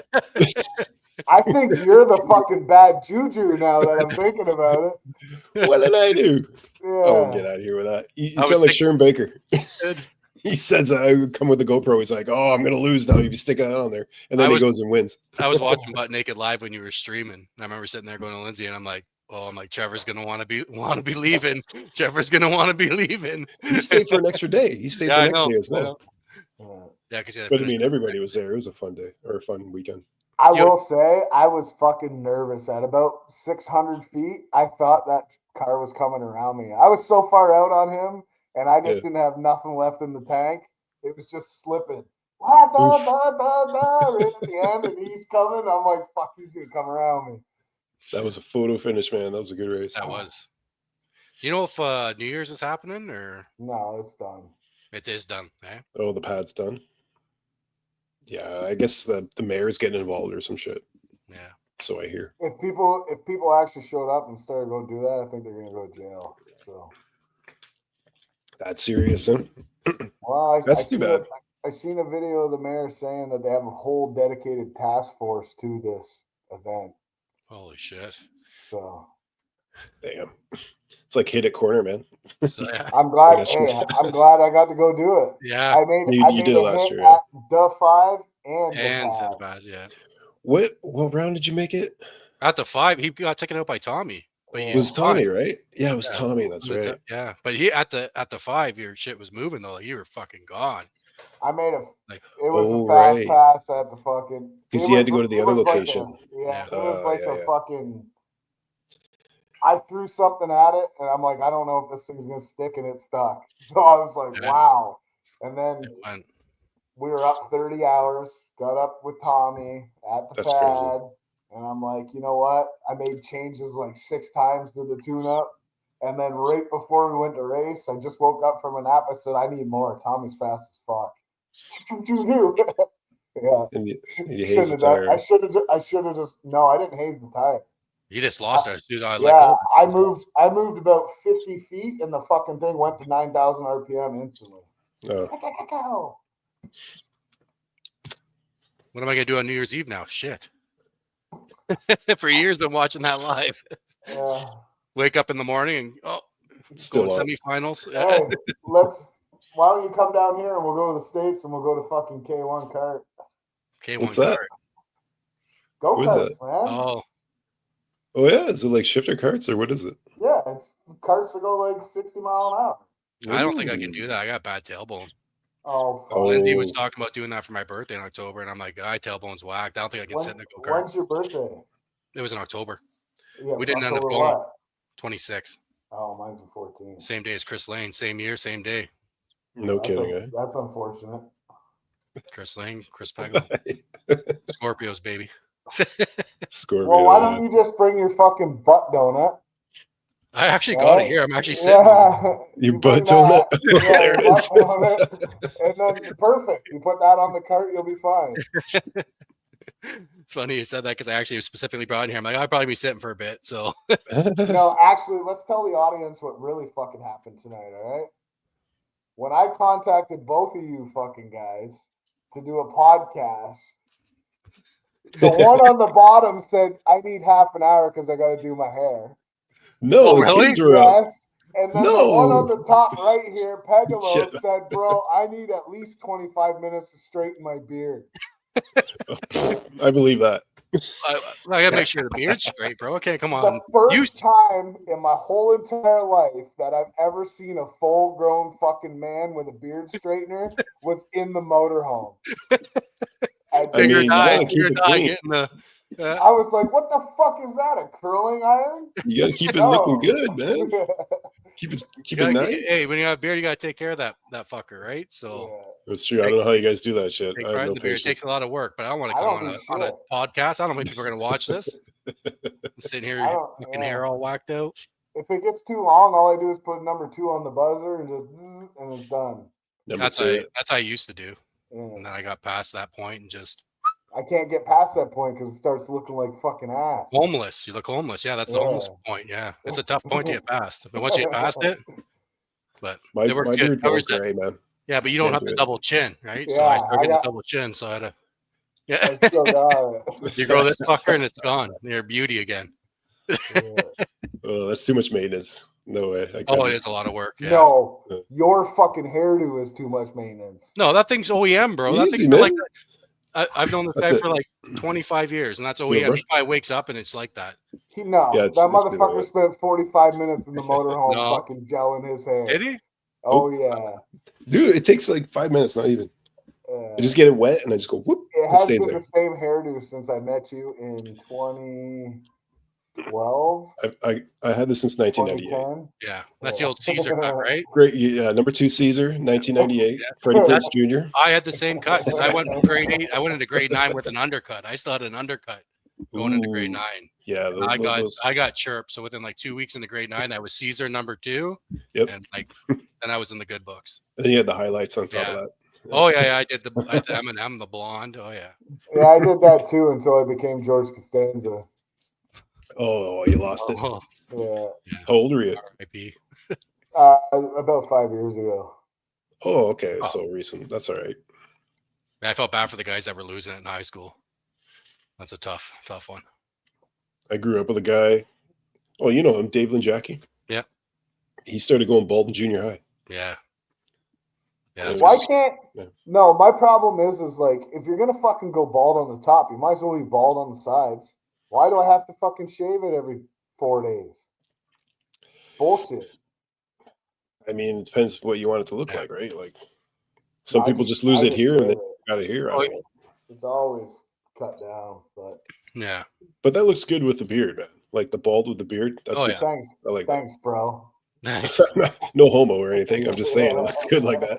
Like if you were all bald everywhere, it's not as doesn't look as good. Especially with a double chin, fat cheeks. I'd never know you'd have a double chin. Never know it. That's what the beard does, bro. You don't see those memes or whatever, right? Dude, never know it. Beard. Oh shit. So what's your plans? Ben? My plans are Ben. For the season? Yeah. Like what's your goals this year? All right. My goals this year is continue the journey to 100K on YouTube. And what are you at right now? 58. And I don't expect anything. It took me years to really it's okay to set goals with the numbers, but I try not to dwell on the numbers because they'll just make you crazy. I try to say, okay, which events did I have the most fun at? And that's what I focus on, like the events that are more fun for me. I don't want to go out there and film something that I don't really care about because it gets views. I'd rather film the things that I'm genuinely passionate about. And I just want to have fun. You know, I'm 42 years old. I got a wife and 4 kids. When I leave this house, I don't want to just do work. You know what I mean? I want to go out and have a good time. Going out with you guys, like it's a blast every time we go out. So like if we can have fun at these cool bucket list races or whatever, that's what's in it for me. Like even if like the channel could not make a cent. If I'm out with you guys on a weekend having a great time racing, filming it, live streaming it, having fun with chat, dude, man, I'm on a high. Like that's living my best life. And that's what's in it for me. So like my goal is just to continue that. We're going to hit all the cool races. We're going to do the Canadian races. We're going to do whatever US races we want to do. Just have fun with it. And then wherever the channel goes, it'll go, because I've realized that the more fun I have on stream or on camera, the better the videos are, the better the content is, because I'm genuinely having a good time. So my plan is just keep having a good time with you guys and going to the cool, fun races that we want to hit just because they're cool and fun. You know what I mean? So that's my plan. You enjoy doing it, right? That's what. Yeah, it's not really work. It's not. I mean, you find something you love, you'll never work a day in your life, right? Mm-hmm. So for me, I'm just going out, have a good time, meeting some great people, meeting a bunch of famous people, and it's fun. You know what I mean? And the more people I meet, the more like famous people, the more you realize we're all the same. We're all fucking humans having a good time, racing cars. You know, this guy's got millions subs on YouTube, but he's still just a regular dude. You know what I mean? Like I'm a lot more relaxed now when I go to these races in the States. I used to be really nervous because I was very intimidated. Oh man, this guy's super famous. I'm in another country. Like, I don't know anybody. And now like everybody kind of knows me and what I'm about. And it's a lot easier for me to open up, and I'm having a great time with it. You know what I mean? It's just more fun now than it was, say, like a year and a half ago when we first started going to Milan. So it's really, for me, it's like a getaway. You know what I mean? Get away from work and all that, the daily grind and all that stuff, and just do the car thing. Because we grew up doing car shit, you know, since our 20s. We were going to the track and just having a great time, living our best life. I feel like I'm doing that again, right? Like I feel like I'm 20 years younger when I hang out with you guys on the weekend. So I mean, that's what's in it for me. That's what I'm about. But well, it's crazy that we're like pretty much you and I back to doing it, right? Like back to doing it, all right. Back to doing it, right? It's man, we used to hang out at that coffee time or Tim Hortons and whatever. Street racing out the Schneider sign. Street racing. Yeah. A lot I've even been to the coffee time in Guelph.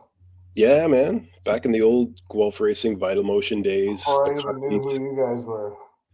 We're doing the same shit now, only we're doing it like on the internet in front of people. Imagine if we had the internet back then, like we do today. Like we'd be fucking famous. You know what I mean? Or if we would have kind of stuck. We did some dumb shit. Yeah, like you took a break from filming too for many years, right? So yeah, I took 6 years off. Yeah, we would have stuck with it, and we didn't have the tools that they have today, right? Yeah, that's true. I was filming stuff and putting it on the internet, but it was different. I remember like watching fucking Nitro Circus and fucking what was it, Krusty or CKY guys. No, the fucking dirt bike guys. Dirt bike guys, like yeah, I know what you're talking about. Fuck, it's on the tip of my tongue. I'm having a brain fart. But like back when like Seth Enslow and all them Pastrana were starting to get really big into dirt biking is when I dirt biked. So we always dirt biked in like Preston and Galt and all those places, like at the quarries and stuff. Man, I did a lot of dumb shit because of those guys. I'm telling you, I've ended up in the hospital 3 or 4 different fucking times, just like Seth, because he would always just go so big with his fucking jumps. I said, that's what I want to do. I'd come out fucking here, just half in the bag, whoosh, case my fucking, I had an RM250 at the time, I'd have that thing 4th-gear pin trying to go up that hill. Imagine you had that on video. Oh yeah, if you were documenting that back now it's... And you know what I mean? Like the dumb shit that we did when we were younger was never documented, was never filmed with a high enough quality that we could watch it again today. Like, but the crazy thing is you, like, we were doing similar to what 1320 was doing back in the 2000s, early 2000s, right? It's just they kept going with it, right? Well, and they also have a bigger audience too, right? Yeah, well, that too, but it's also crazy to this day because that was the biggest one that I've followed since day one has been 1320. I followed like Street Fire or whatever it was, website, like back in the day, like decades, right? They had 10,000 subscribers, and that was a lot on YouTube back then. Because I think the highest sub channel was 4 million. So I mean, having 10K subs, you were making a living off it back then, back in the early 2010s. But now that number is fucking nothing. But Yeah. yeah, I remember back in the day. Thanks a lot. Nice. Hey, I've hey got man, 1,100, motherfucker, and I thought I was doing good. 58K is nothing. Like if you're under 100, you're considered a small creator. Ben just kicked me right in the dick. I know. That's what he did. I wish somebody would kick me in the dick sometimes and put my eyes. Hey man, that's not a good number. Don't worry about the numbers. Forget it. Like don't look at the numbers. That's my best advice you could ever have as a YouTuber is don't worry about the numbers. Just have a good time. Yeah, have a good time. Do what you're enjoying, and it'll just come. If people want to follow you, they will. And you think a lot of people will support you, and they won't. They don't give a shit. Your biggest fans are not your friends and family. They're random people out there, and it's the truth. Your community will find you. Oh yeah, they will find you. Just keep putting your content out there and doing your way. Your community will eventually find you. Mm-hmm. So don't rush it. Let it happen. Just have a good time. That's it. It took me years to learn that. Yeah. Like genuinely believe it. And ever since, I've been having the best time of my life. Like I'm 20 years younger. Like it's great. But yeah, man, just bring the car out. Let's go have some fun. Yeah, Chris is gonna help me with some videos around the shop. That's what he said. So I'm gonna lose my YouTube career, and I'm gonna be Tctuned's editor. You never know; it might turn into something fucking good, bro. Yeah. Hey, you don't know. Yeah. I'll get my Dyno explosion video. Yeah. I get two GoPros tomorrow. So. Oh yeah, good. Get one for in-car and one for your helmet or something like that. No, I'm just gonna do shop shit for now. Yeah. Yeah, but you can use those cameras too, like when you race. Yeah. That's just the biggest thing, though, is just getting the content out, right? Just start making some videos and just start putting it out. I just don't know how to go about it. I'm just gonna video some shit, and I'll probably write down some timestamps. And if you want to fucking help me for a few and get me going, we'll work something out. Yeah. I'll buy you some fucking chicken tenders. Some chicken, some tenders. Actually, I'll take you to go get hibachi. Hibachi, nice. Yeah, we're gonna come back. We're gonna be like, yeah, we went to North Carolina just for hibachi on Saturday, and we're back on Sunday. Take the company jet. Yeah. The company bus. The Audi. You gotta wrap that bus in like Tctuned or something like that. Yeah, you want to pay for it? No. I'll put Pro-Tree on there too if you pay for it. I mean, I'll buy the sticker and stick it on. I have stickers, but if you want to do a whole wrap, you gotta buy it. Oh fuck, wraps are so expensive. I'm already fucking poor. So I'll just get the old school wallpaper. Although I'm finally getting that fucking dually close to selling. I got the boat to sell. Probably gonna keep my Sea-Doo. Probably sell my side by side. Yeah, I got all the toys. Just like a 2000 GXP 757 or 767. In good shape. GTX. Oh yeah, that's mint. Isn't it? GTX. Yeah, that's right. The fucking thing's mint. It's the same color as the 240.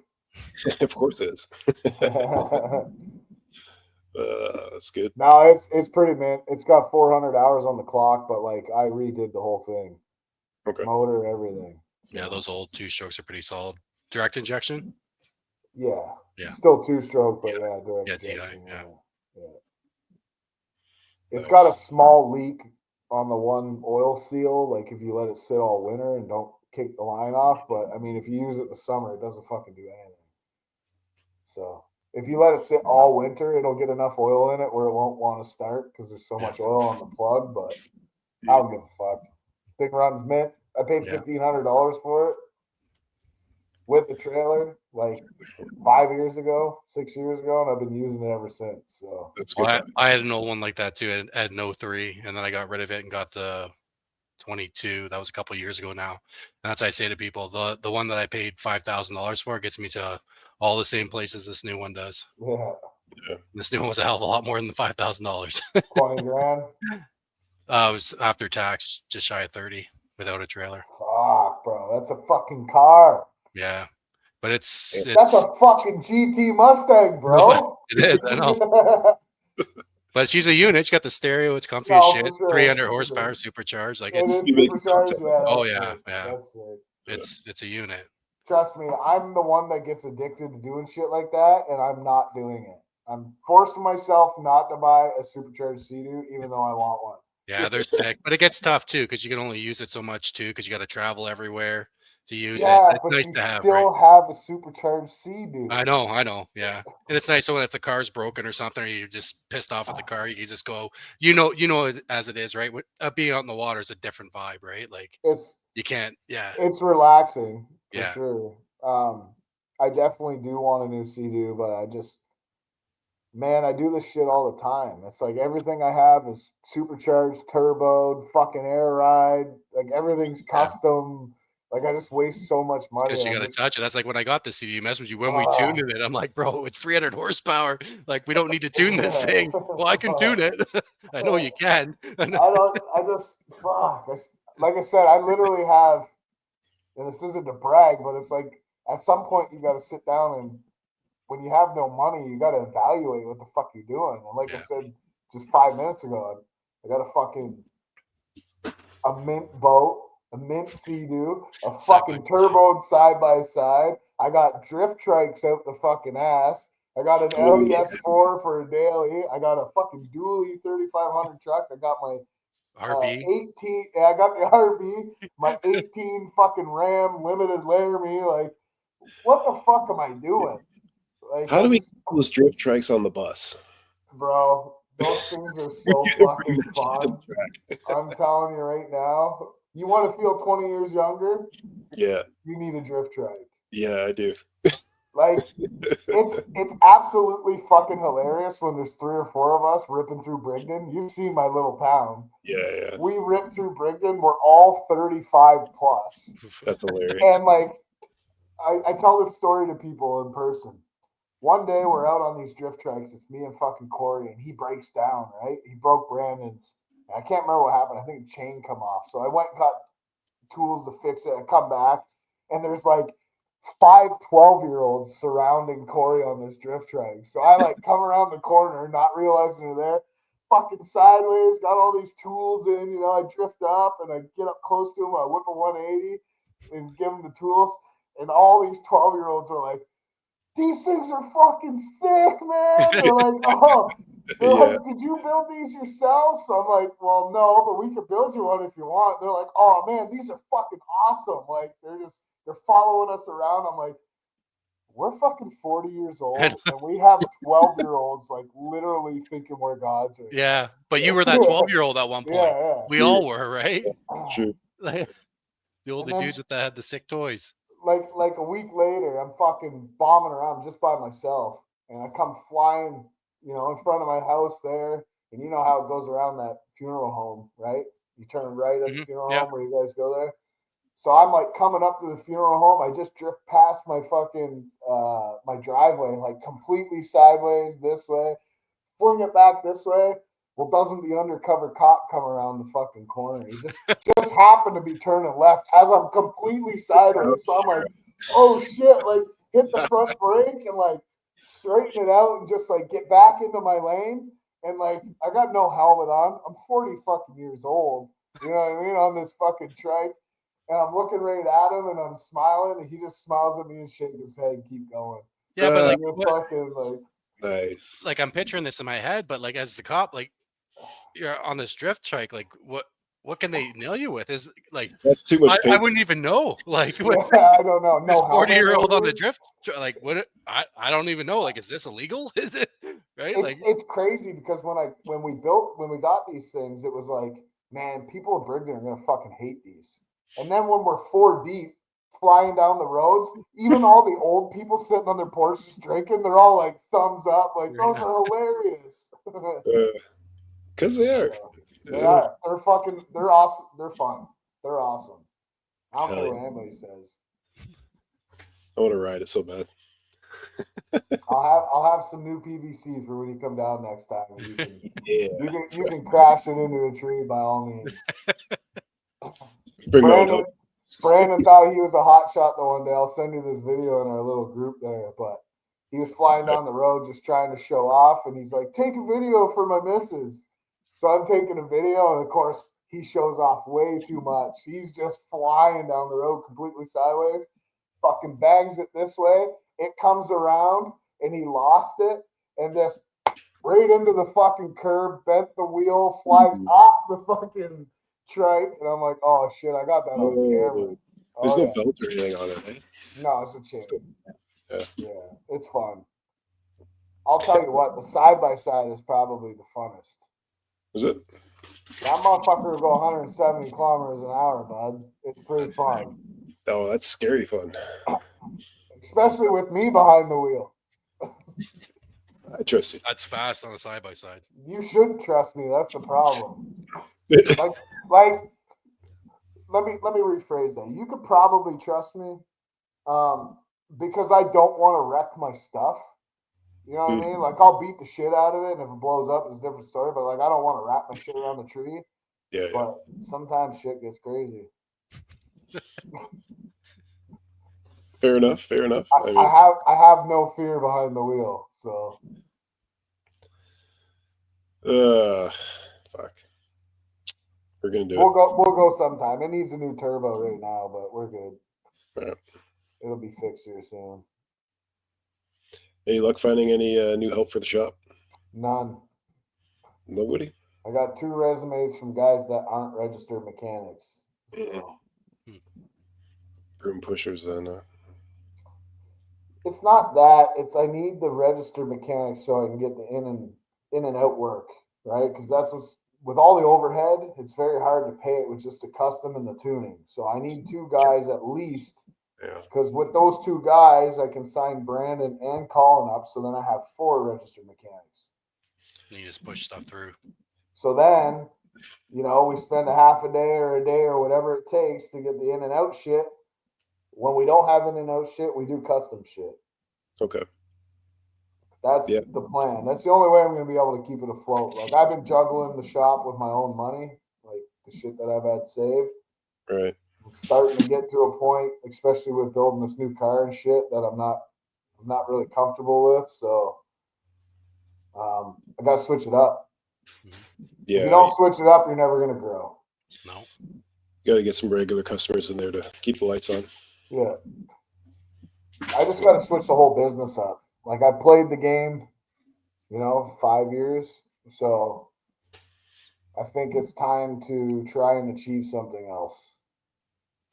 I'm not going to get rid of the custom work. I'm going to, like I said before, if I can just get the work, manage the guys, pay the bills, and do my tuning, because I don't want to quit tuning, then I got a fucking good thing going. I don't know.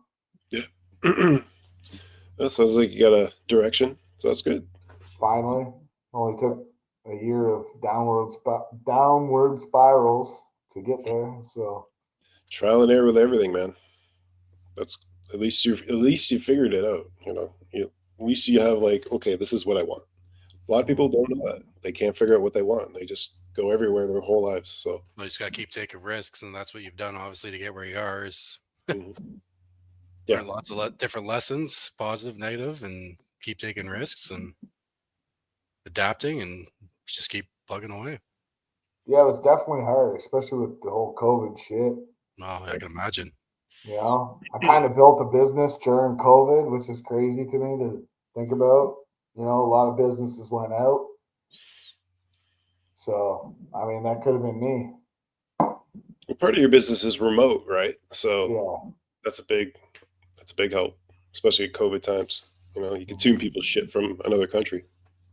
So, I mean, you had an advantage there, which is great. Absolutely. I think that's what got me by. Yeah, that's big with remote tuning, right?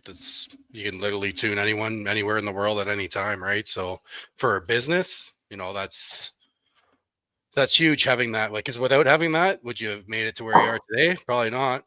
Well, maybe No, but like different, would have make different, business plans, right, to stay afloat. But and that was mostly just Holly stuff. Now I do fuel tech, hull tech. I do a lot of GM HP tuners, getting into the Coyote stuff. I've done some Mopar stuff, pickup trucks and a couple chargers and whatnot.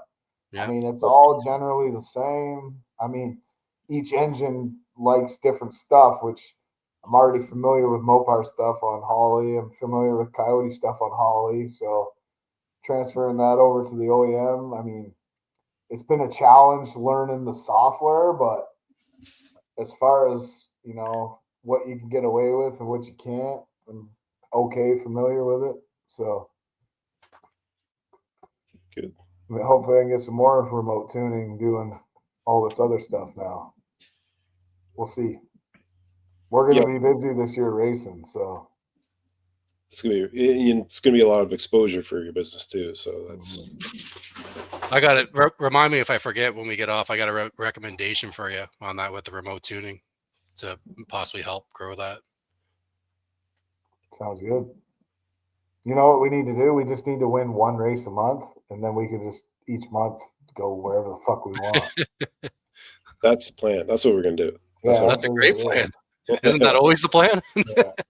But this time it's for real. I think for every big race we go to, since we're a fucking team now, we're a motorhome team. Oh, yeah. For every fucking big race we go to, we need to find one race that all the big dogs aren't at, like a $4,000 or $5,000 race that we just go clean out. Okay. That's what we need to do. Instead of chasing the 20, 30, yeah.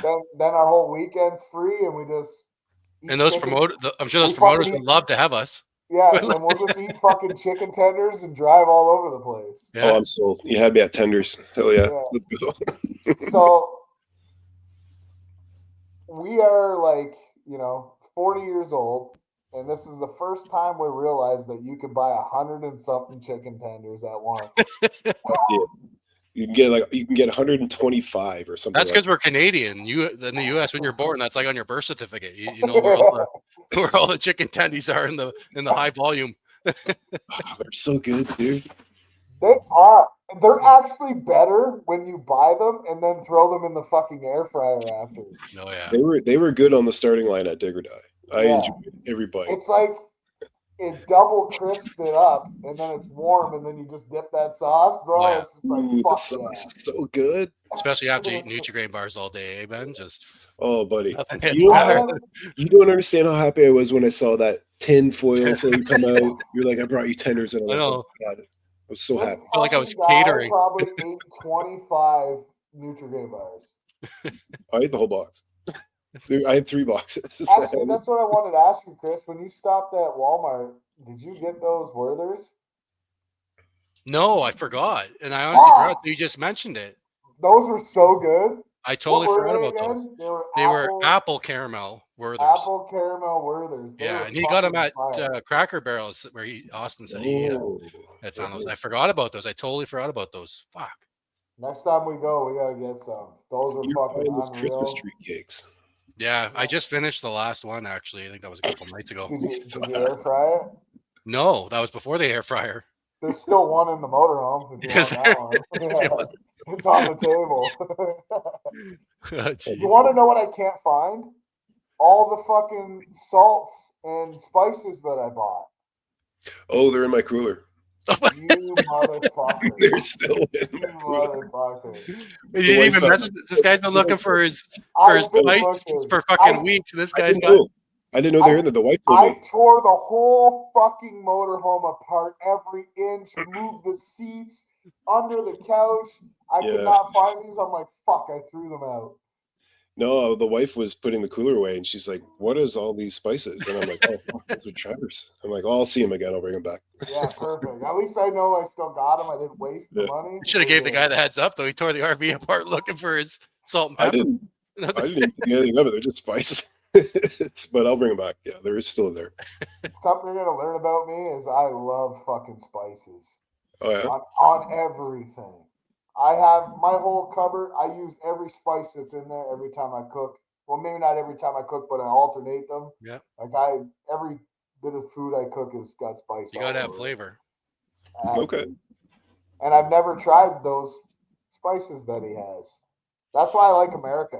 Americans don't realize what we don't get.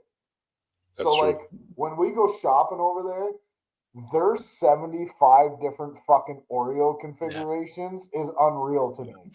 Well, that was We like got when I what, walked out with all 5? those Oreos. Mo's like, "Do you guys not have Oreos in Canada?" Gatorade. Like, Yeah. yeah, we have Oreos, but we don't have 75 different fucking flavors of Oreos. Or the barbecue sauces. Like I get my mom, she loves barbecue sauce, right? She smokes food all the time in the smoker. Yeah. So every time I go to the States, I try to find one she hasn't had, or because we don't have them in Canada. So I get her all the Guy Fieri ones and just, all the crazy barbecue sauces. But Nice. Yeah, they don't know. They like their Walmarts are ketchup chips, all dressed chips, motherfuckers, you're missing out. No, we're missing out on more. We Yeah. are. You know what pisses me off the most? And I was saying this to Lindsay last night, is how much more expensive it is to build cars in Canada. Mhm. Like I just ordered something there on Friday, and it was $750 US. Converted, it was almost $1,200 Canadian. Well, it'll be And then I got paid $1,270 by the time you get it. shipping. Yeah, and it's like it would have been free shipping in the US. Yeah. Their wages are probably similar to our wages. I try right? to tell them, like all my customers, because they're like, this and that. I said, listen, if it costs you $100,000 to build a car, it costs us $155,000 to build a car. Yeah. You got to build a car and a half just to get a car. Yeah. Exactly. You're right. So, Mhm. man, I can't wait to be the 51st.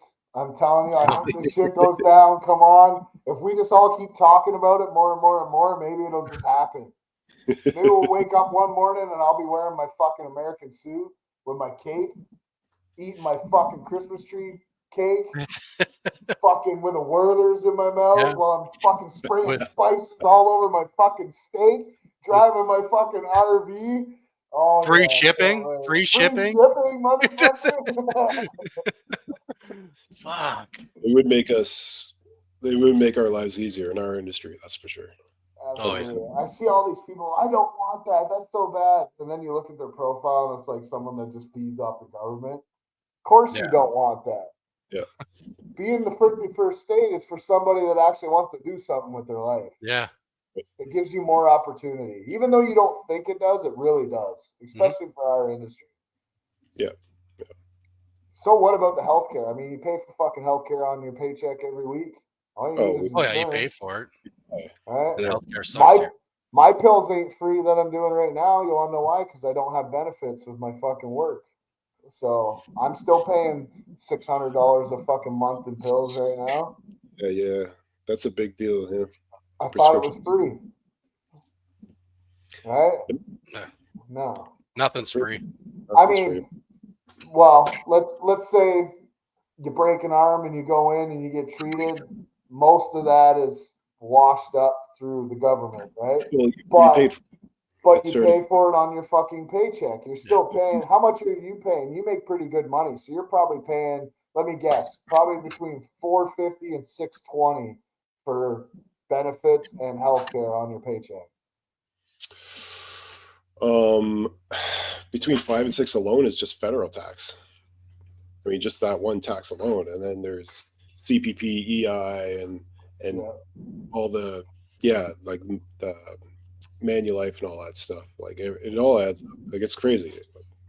Well, and that's the thing is when you're in the U.S., you get those insurance packages anyway. So you're paying. You're still paying. You can get that coverage and still go in if you break your arm and get fixed up, right? And we're forced. We're just forced to pay for it. Yeah. Everybody is. Yeah. And then if you're somebody that collects welfare, clearly you're not paying for benefits, but you're using it. See, I honestly believe privatized healthcare would be, I wouldn't say better service, but better as a whole, because then you wouldn't have every fucking Tom, Dick, and Harry running into the hospital every time they get a fucking sniffle. Oh, yeah. They abuse it. Go to any emergency room here. You're waiting fucking 10 to 12 hours. When I got that shit in my eye, bitch in there because her nose is running.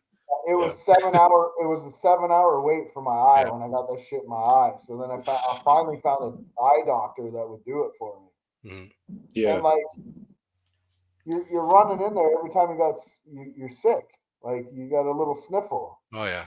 If you had to pay for that, like you seen that, like if they understood how it worked or if they actually paid out of pocket for that, they wouldn't be showing up. You know exactly. what I mean? That's what I mean. So privatized healthcare, privatized insurance, to me, would be a better option as for society. I get it. Totally get it. Yep. It would keep all the rift raft out for, wasting everybody's time. 100%. But then we're also in America eating chicken tenders and fucking whacking Cracker Barrel. 125 chicken tenders in one sitting. Oh, I'm not gonna lie, I was so chicken tendered out by the time I got home. Were you really? I remember you were driving the bus and there was a big thing of tenders right next to you and you were just like dipping it. You're dipping the floor.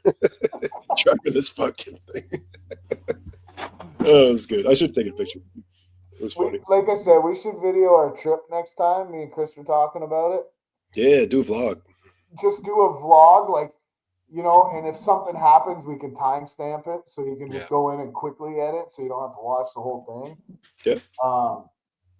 I think if you did your pro tree thing and Chris and I did like a vlog style or whatever, I think that could work because you get both angles of you get the trip, you get the race, and then you get the trip home on top of that. Well, that's the thing is people will watch, they want to see the race stuff, but they want to see behind the scenes stuff too, right? And it's not just your regular guy that's just in America. We're coming from Canada doing these huge trips with 12, 16-hour drives. We run into issues. Ben's got a shit. We got to fucking pull over somewhere. We're going down one-way dirt roads for fucking 10 miles through the hills. Yeah, exactly. I've been bugging Chris all season. You weren't all that motivated to do very much vlogging, but I was telling you, man, like vlog that shit. Like, yeah, I was earlier on. It just got by the end of the season there, kind of like got a bit of a lump and was like, I was just kind of getting sick of the racing and stuff a bit, just because of shit or whatever, and just with the circumstances with not having a shop at home and all that sort of stuff. It's just getting to the point where it's like I gotta shift some priorities. Move to Brigham. I got some shop space for you. Jeez, well, it's crazy here, man. I've gotten 2 quotes, and the first one's 170,000, the other's 190,000 for a 22 by 34. Bro, that's a fucking waste of money. You could probably put it up for 30 grand yourself. Well, I'm working on some things right now, but that's where my priorities right now is on this is getting a shop built and got to do some renovations on the house. So I am doing some stuff with the car, a little bit of stuff, but see how far I can get with that this year. But I'm still going to get out racing, obviously, and do what I can with what I can. But the biggest priority right now is building the shop because that also helps with content because I want to make more content. But like if I'm not racing the car or don't have anywhere to work on the car, what content am I going to make, right? Yeah. No one wants to see me go for a walk, take the dogs for a walk, right? Or make chicken tendies. I do. I do. So I think once I get a shop up, then I can do stuff in the shop with the car and stuff, and it'll just be a better setup. So that's where the priority is now. But we'll still be doing some racing this year. Oh yeah. Yeah. What are we gonna do if we both want to go racing? What do you mean? Nice. Well, because if Chris wants to go somewhere in the States, how are we all going to be in the motorhome? I think we're going to have to buy a fucking You're going to buy a stacker, right? Oh, stacker, yeah. Well, you're a fabricator. Can we weld something up to put my trailer on top of yours? And yeah, absolutely. The trailer. No, hey, that'd be a first. The open deck stacker. No one's done that shit yet. Oh, yeah, there is. Is there? Oh, yeah. Damn, I haven't seen it. Fuck the ramp. You need an open deck stacker. That's gangster. That'd be sick. Yeah. My car's going on top though. Whatever. It's light. It's lighter, so that would make more sense. Yeah. You think that motorhome could pull a stacker? Motherfucker, I haven't even tuned the motorhome yet. Jeez, that's a Cummins, baby. Yeah, well, that's 8.3 Cummins. Yeah, come on. From 1999, like it's been a minute. You wait till I jam another 15 pounds of boost in that thing. Oh jeez. Okay. It'll tow it all. And then if the head gasket goes, then I'll buy ARP head studs and do a real good head gasket. And then we'll put a big fucking turbo on it. It's True North. They do turbo up for that bad boy or what? Absolutely. Yeah, TNT on there. What? Yeah, TNT on the old motorhome, just rolling coal. Just do it. Just do it. Fucking silverware and chicken tenders and air fryers everywhere. Ooh. All over the place. Yeah, we're gonna have a good time this season. I'm still finding silverware in the corners. and in my bedroom. Drawers Oh, flying geez. out. It's yours. Oh yeah. Who was in it? The guy that was driving on the way back. Corey. Was that Corey. Corey? When the silverware drawers came flying out when he turned a corner, he was like, "Whoa, what's that?" And we're like, "Oh, that's normal. Don't worry about it. Yeah, we're just chilling. These are regular noises. Don't worry about this." It was funny. Man, I'm very happy that they made it there and back. I'm Oh, not gonna It was lie. good. Like I no could hear- problems. I That was heard good. silverware for days. It was like 2 days. Like I was sleeping, waking up from dead sleep, just like, oh, where's the silverware? Go close that drawer. I found the cupboard end, or whatever. I found the end of it, so I'm gonna fucking nail it back on, and then we'll put the Velcro on there so it won't go nowhere. The Velcro worked good for those ones that had the faces on them on the drawers. Yeah. What else did I find? There's something else I found in there. Fuck, I can't remember now. Whatever. Yeah, I got to get the heat working. Heat in the shower. Well, I need to get the hot water working. I don't care about the heat because we got that badass heater now. Yeah, So, we got heaters. Yeah. Hot water. Yeah, I gotta figure that out. I'm gonna do some research, maybe do some YouTube videos on what to check. Check eBay. Maybe it's just a board you can buy or something stupid. Yeah. Maybe it's just Well, I guess I got to figure out what the fucking problem is first before I can do it. So, but cool. I had a lot of fun on this podcast. I'm not gonna lie. Yeah, that was good. Thanks for inviting me. Yeah, that was good. Yeah, thanks for having me on. I know you're trying to get me on the last couple days or whatever, but couple weeks. Yeah, I don't know where I'm going with this. I kind of had a plan when it first started a while ago, and then you know what, I might keep it to like interview drivers, maybe. Yeah. You know, some people that do media. I honestly don't know. I don't want to just have just anybody on, right? But yeah, do all different. And that's the thing is there'll be different viewership for different people that come on, right? Like there's lots of podcasts I watch, right? One, you know, like Cooper Bugatti, like sure he's a great guy. I can't stand him, but I watch a lot of his podcasts because the people that he has on, right? Like he did one with Jason Soldier there the other day, and like that was a banger, right? Like a lot of it is you'll watch like the people once you get different people on, right? So you know you've got me on here, right? And once you drop this, I'll post it out, and I'm sure there'll be followers that follow me that want to come on, boom, and watch, and right, a different crowd, right? Same with Ben's following, and you know whoever you get on here, the different followings will just end up coming over to check it out, and you'll get people that decide they'll go through. Oh shit, he talked to this guy, that guy, right? So I do, and that's what I do, right? I listen to the podcast all the time. Or whoever won the big race of whatever weekend it was. You know, you're doing a podcast that week. Oh, let's have the winner of that last weekend's race on. And a lot of people will want to hear, you know, whatever. You know, they'll tune in just because the winner was on the race. You know, I think that's something that you can do. You know, being in the no prep industry, just you seem to know everybody anyway. So I mean, that's something you could do. But I know a few people. You know a few peeps. But like you had Happy on before, that one was good. When you had Jeff Thomas on, that one was really good, right? I listened to that one too. Fuck, I got a lot of comments on that one and how shitty that one was. Oh, really? Yeah. I thought it was pretty good. Like Spotify lets you have comments, but I don't think they post them for the public to view. So was it like microphone quality shit or what? No, what was the comment? Calling me and Jeff dickheads. Oh, that's fine. Well, that's good. You want the people, the haters, to comment. They're your biggest fans. Yeah, fuck. No, it's good. It almost makes me want to start doing some of these. But I like the stick shift stuff too, right? So you got like Richard Guido, he does the stick shift podcast with some of those big stick shift guys too, and he talked about having me on at one point too, right? Like I know his brother Bob. Oh, really? Yeah. I used to hang out with him all the time when I was out west. Yeah. That's funny. No, Richard, he's good shit, good dude. So that whole family's good shit. Yeah. So yeah, I actually just talked to Bob there a little while ago. I thought Bob was his dad because I think I have Bob on Instagram as well, but I thought his dad was Bob. No, maybe his dad's name is Bob. I got his whole family here. Hold on a second.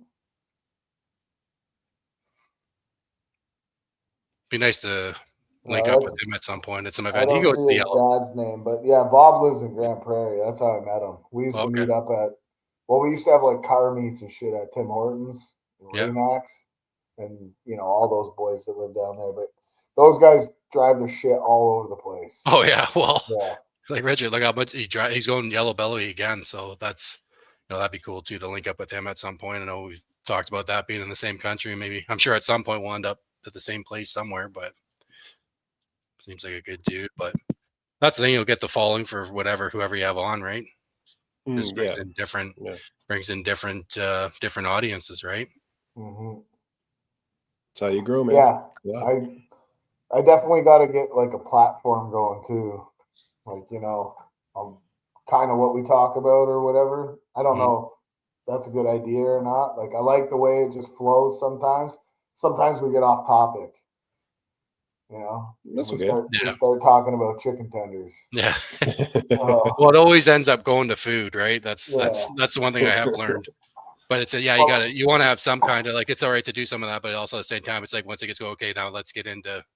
Right. I want to get some information out there too. Yeah. Well, that's a lot of people. That's what they come to podcasts to see or listen to. Sorry, is to learn. Right. They want to learn about what Ben does and how he does his media and what cameras he uses. Right. They want to know Jeff Thomas, what he recommends for shocks and settings and that sort of shit. Right. That's just like Ben's TPMS sensor reset. That's got millions of views on YouTube. Right. Like 1 million. A lot of people, and stupid video. A lot of the stuff I watch and podcasts, I want to learn, right? The stick shift stuff. Like a lot of those guys are stick shift elite, but it's cool to learn kind of what they're doing and the new technology and a lot of that inside information. Yeah. I was stick shift fucking no prep racing before you were even in the scene. Yeah, you were. There was nobody else doing it. That's why I went to an automatic. It's really, and then all of a sudden, all these stick shift cars come out of fucking nowhere. I'm like, son of a bitch. Honestly, but if you want to go and race, and like, stick shift is not the way to do it. It's so in much my opinion, funner. It's a lot more fun. It costs a lot more money. But like, if you really want to go race and be fast, obviously a stick shift is not the way to do it. But that's why. But I love stick shift, and I've always loved stick shift racing, and I love street stuff, right? So that's, for me, it's got to stay stick and it's got to stay street. That motherfucker's always got to be on the street, like, forever. If I can't drive it to Tim, like, I love race cars, fast cars, but if myself, I can't get in it and drive it to Tim Hortons or to Toronto to a meet, I ain't interested in owning it. That's why I got the Audi. Yeah. Like, I have just as much fun, if not more, on the street and going for coffee and hanging out with the guys and stuff and cruising around. I bet you we have more fun. Yeah, probably. I have way I don't want to say going it, but for a coffee and then going to do burnouts everywhere while the cops are, trying to get away from the cops, and but it is racing down the highway doing poles with your buddies, right? Like, but it is super cool to go to a race too. Like last year, go win all those races at TMP and then be on the street and you drive this thing on the street, like that car won that, this event and won this. Like, it's cool to be able to do both, right? Yeah. Tailpipes, baby. Yeah. I like the tailpipes, man. Me too. I love the tailpipes on most cars, man. I have the car I have for a reason, but it's purpose built. That's the thing. I think like you. But you also want to be the fastest, the baddest, right? Because some people might care about stick shift racing, or True Street is kind of getting bigger just because of the small tire guys moving down into True Street. But just like Jeff Thomas says that the majority of the crowd care about the fast shit. They care about the KC Max. They care about the beater bomb. They care about SRC. Their whole platform that's a different story for most people. But a lot of people want to see the fast shit, right? Yep. That's the content, man. Yeah. They don't care about 10-second, 9-second stick shift cars. Well, there's a small percentage. Those are my people. Those are my people. No one cares about me. No, more people care about you. The 10-second club. I haven't even hit 9 yet, for fuck's sake. Oh, that's funny. Yeah, that was the old VR6 stick shift days. I was wondering what slip that was. I had one of my slips was super close to that, and I was going to post it up and say, I could have went 9s. You want to know what happened that very next pass? It turned up another 5 pounds of booze and exploded the rear end. Oh, in the burnout box. Oh, wow. So it was one of those passes. Like that car did 1030s all the time, no problem. It was like a bracket car, 1030, 1030, 1030. I started learning how to tune. You know what I mean? I started fucking around with the tune up, and then just that pass was just like a perfect. It was so controlled, and my shifting was slow. It's just like rah, rah, rah, and I fucking went 10-0-0 whatever one. You know, and I'm like, fuck, I can go nines in this car. It was still on air ride at that point. Yeah. I'm like, Oh, right, it was on air ride. Yeah, I'm like, I can go nines. So I fucking turn it up some more. I'm like, fuck yeah, I'm gonna shift super fast this time, and I'm gonna get it. Fucking do a burnout. As soon as I did a burnout, just exploded the rear diff. I was like, and then I decided to go LS. Oh, so that was. Oh, you didn't even get that. Sorry. I did not do that. After that happened, I had already put into play the TH400 swap on the VR6. Like I had already bought the stuff and I did the adapter and all that shit. So when I did the rear end, I went 400. I maybe got 15 passes with the 400, and I kept cracking the blocks. I was trying to make too much power, I think, for what that VR6 block could handle. So I cracked one, I fixed it, cracked another one right in the cooling gallery, I fixed it, cracked another one, I said, fuck this. Import forever, right, Ben? Import for life. I mean, I'm still a racer with my Mustang, so yeah. No, that's what Trevor said. Circa link we'll put the YouTube link in the bottom there. You can go back and check it out. Yeah, I still have an import car. Yeah, that's true. Fair enough. Yeah. And honestly, I have enough shit to build another VR6. I was already thinking about doing it, just putting it in a street car. Even my Audi. Take that fucking supercharged 6-cylinder out and throw a 700 horsepower VR6 in the fucking Audi. With the DSG, that'd be nasty. It sounds so good too. Oh yeah. Yeah. That'd be fun. Well, it's not stick shift, that Audi? No, it's DSG. Oh, okay. I thought it was stick shift. I'll tell you, I'm all about the stick shift life, but when you got a stage 3 billet trans with DSG and it's tuned right, I don't know, the feeling is crazy. Oh yeah, I know. Like a touring car. Ben knows, but Lindsay and I have been talking about buying a new gen Supra for a bit now. We'll probably end up with one. I want an auto. Yeah. Yeah. For those the street. Paddle shifts, you're just like, like it's there. There's no delay. I mean, it is supercharged, so I mean, it's always in boost anyways. But yeah. I mean, there's something about the way those shift too. Like when I go out in Bose Hellcat and stuff, like they just bang, bang, bang. Like it's not. I know it's not dual clutch, but that's the same transmission in those Hellcats that the Supras use and the BMWs and stuff. I can't remember what they call just like that. But they're like bang, bang, bang. I'm like, that's so sick, right? Yeah. And when you command the gear, like in my car, like if you want to if you're in fifth doing 100 mile an hour and you want to downshift to second, it'll go to second. It's not going to be nice on it, but it will go down there. And that thing would handle pretty phenomenal too. And that's one thing that I've never had something that's like been really good, like fast and handled well. And that's why it's like I would like to have, and that's why it's gotten down to like a new Supra is kind of what I'm thinking. It only makes about 400 horsepower ish, maybe 380 to the wheels, but I think it's partly due to tuning. So there's a new tuning company out, Jackal or something, Jackal tuned or Jack tuned, or they claim about 460 horsepower on their pump gas tune. So, and they specialize in tuning the built transmission stuff. Like the guy I had do it, he didn't really know a lot about the transmission, so I might get it retuned. I mean, if the fucking thing makes 400 wheel and it's boom, boom, boom, boom, boom, like it's gonna be fun. It's fun. And I'm sure that thing stops pretty good. And I don't know the air ride. I got big brakes. Oh, the air ride handles like it's not the cheap air ride. It's not like it's slam bags. It's performance air ride. Good coils and stuff, adjustable coils and shit. It was like my S14 back in the day. Everybody's like, "Oh, it's fucking an air ride handles like shit." I'm like, keep up with me then. Well, fuck! Look at that one S550 at World Cup. I think it's from Detroit area, and it ran like sevens or high. Was it high sixes, low sevens, and it's on bags. Oh yeah, Lantune S550. It's got a crazy wrap on it, but people are like, "That thing's on bags." Like, guys got laid out in the pits. Yeah, It that's goes up front. exactly what I like doing back in the day. Like, It's like and crazy. what's crazy is I always come back to this video when I was searching the air ride stuff. There was a video of a GTR when the R35s first started coming out, or whatever they are, right? The newer GTRs.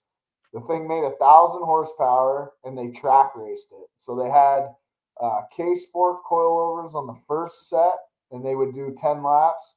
They had some other fucking coilovers on the second time. Then they put the air ride on, and the air ride was almost 5/10 faster around the same track than the coilovers. And Well, if you it's watch funny. the in-car video, like, you know how when you got a coilover, you get that little bit of jerky with the car, and you got to kind of like move Yep. the wheel and get it to go around the corner. You know what I mean? To keep it straight. Yep. With the air ride, the motherfucker was just like this. And it's Right? interesting you say that, because that S550 was having issues, and that one's tuned by Lund, and it was suspension issues, and they actually made some changes in the pressure in the bags to get it to work. So instead of changing different shock rates and all that, they were able to change some PSI, and it like knocked like a bunch off the 60 just with air pressure, right? Like, so it might be, what he's doing. It's like not a lot of people do it, but it gives you probably a lot of adjustability. Like in It that does case, get bouncy though, like especially with the stick shift shit. yeah. So if you ever watched all my races that Ben has on his, I've seen them. It's like the car's like fucking boom, it's like, boom. Yeah. I could never get that. If I would run like 1050s and 1070s, the car would be smooth as glass. When I started turning it up to try and get after it, that was when it would start to get hoppy.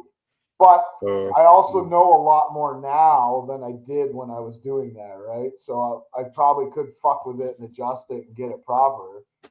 Right? I guess that's now you're trying to adjust, especially if you've got rebound and compression on that, and air pressure, and trying to it's hard enough trying to narrow down the two when you're doing rebound and compression. Now you've got air pressure in there too, which will change, your compression and rebound and all like that. I'm sure it can get pretty intense. But fuck, now I want to build another one. Now this guy's gonna be putting air ride in the new race car. Giveaway car. Nah. Not that I'm going to cheap out on that car, but I'm not going to spend a whole lot building it either. So it's got a 5.3 NALS. I'm going to put Fuel Tech 550 on it. It's got an NV 3500 or 4500. I can't remember what they call it. It's 5-speed transmission from something. It's got brand new clutch for it, brand new flywheel, ISR swap headers, all the mounts. The cage in it is fucking terrible. So I'm going to cut that out, do FD spec cage, and then maybe put some paint on it and just give it away. Somebody can go drifting and go drag racing, whatever the fuck they want to do. You can make some content with that thing too. Yeah. So go with rash on it. And I mean, if you win, then you got to meet the requirements, right? Like you got to subscribe to the YouTube channel. You got to like my business page, right? You got to follow the business page and whatever. That's it. And buy some merch. Send Tandy coupons for Raising Cane's. Tandy coupons. That will be a fucking requirement. Yeah, extra entries. 5 times if you send chicken tendies. Because you don't even need them fresh because you got the air fryer, so you just got to get them the Sarnia and you're good. Just mail them. Yeah. Oh shit. Send them across the river. I mean, they are good chicken tenders. I don't care what anybody says. See, here we are again, chicken tenders. Are you guys doing a table tomorrow, or I guess what's going on this week? I haven't been on the table in a few weeks. Oh yeah.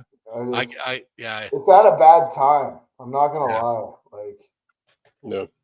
It's just so long. That's it is so long. I love the guys. I love being on there, but I do too, and I'd love to watch it more. But it's just like when it's 7 hours long. Like there's stuff I want to watch, but it's like it's hard to commit to 7 hours.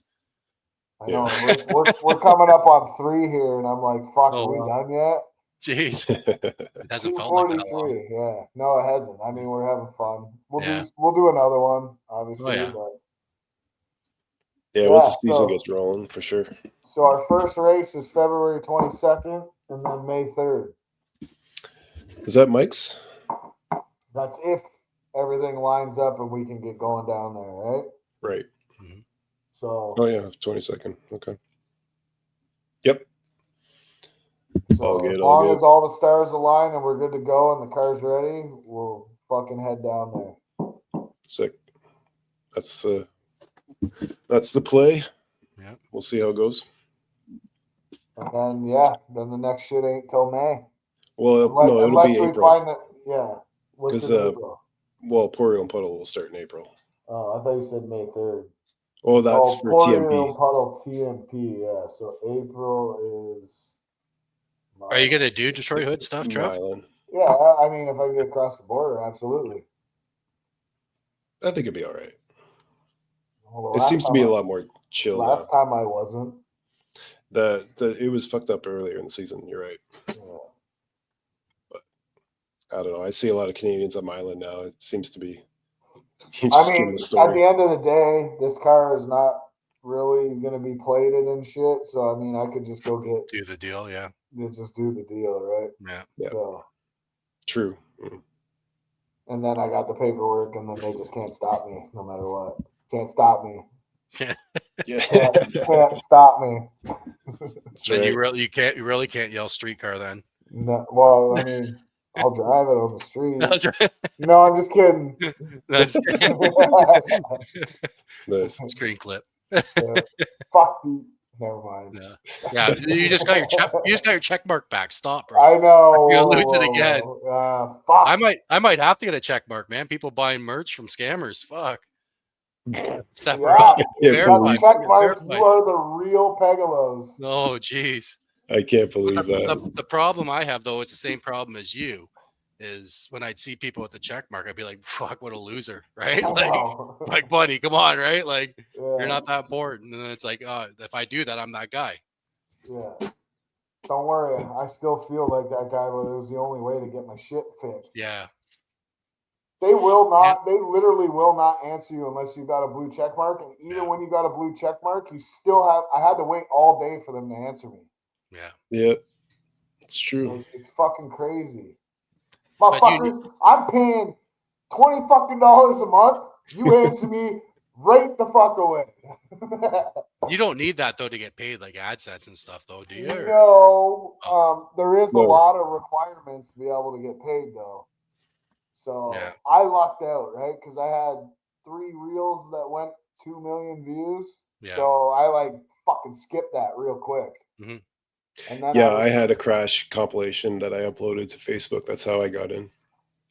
It got 1 million views. Have you got the in-stream ads though, or just the regular ads? All of them, yeah.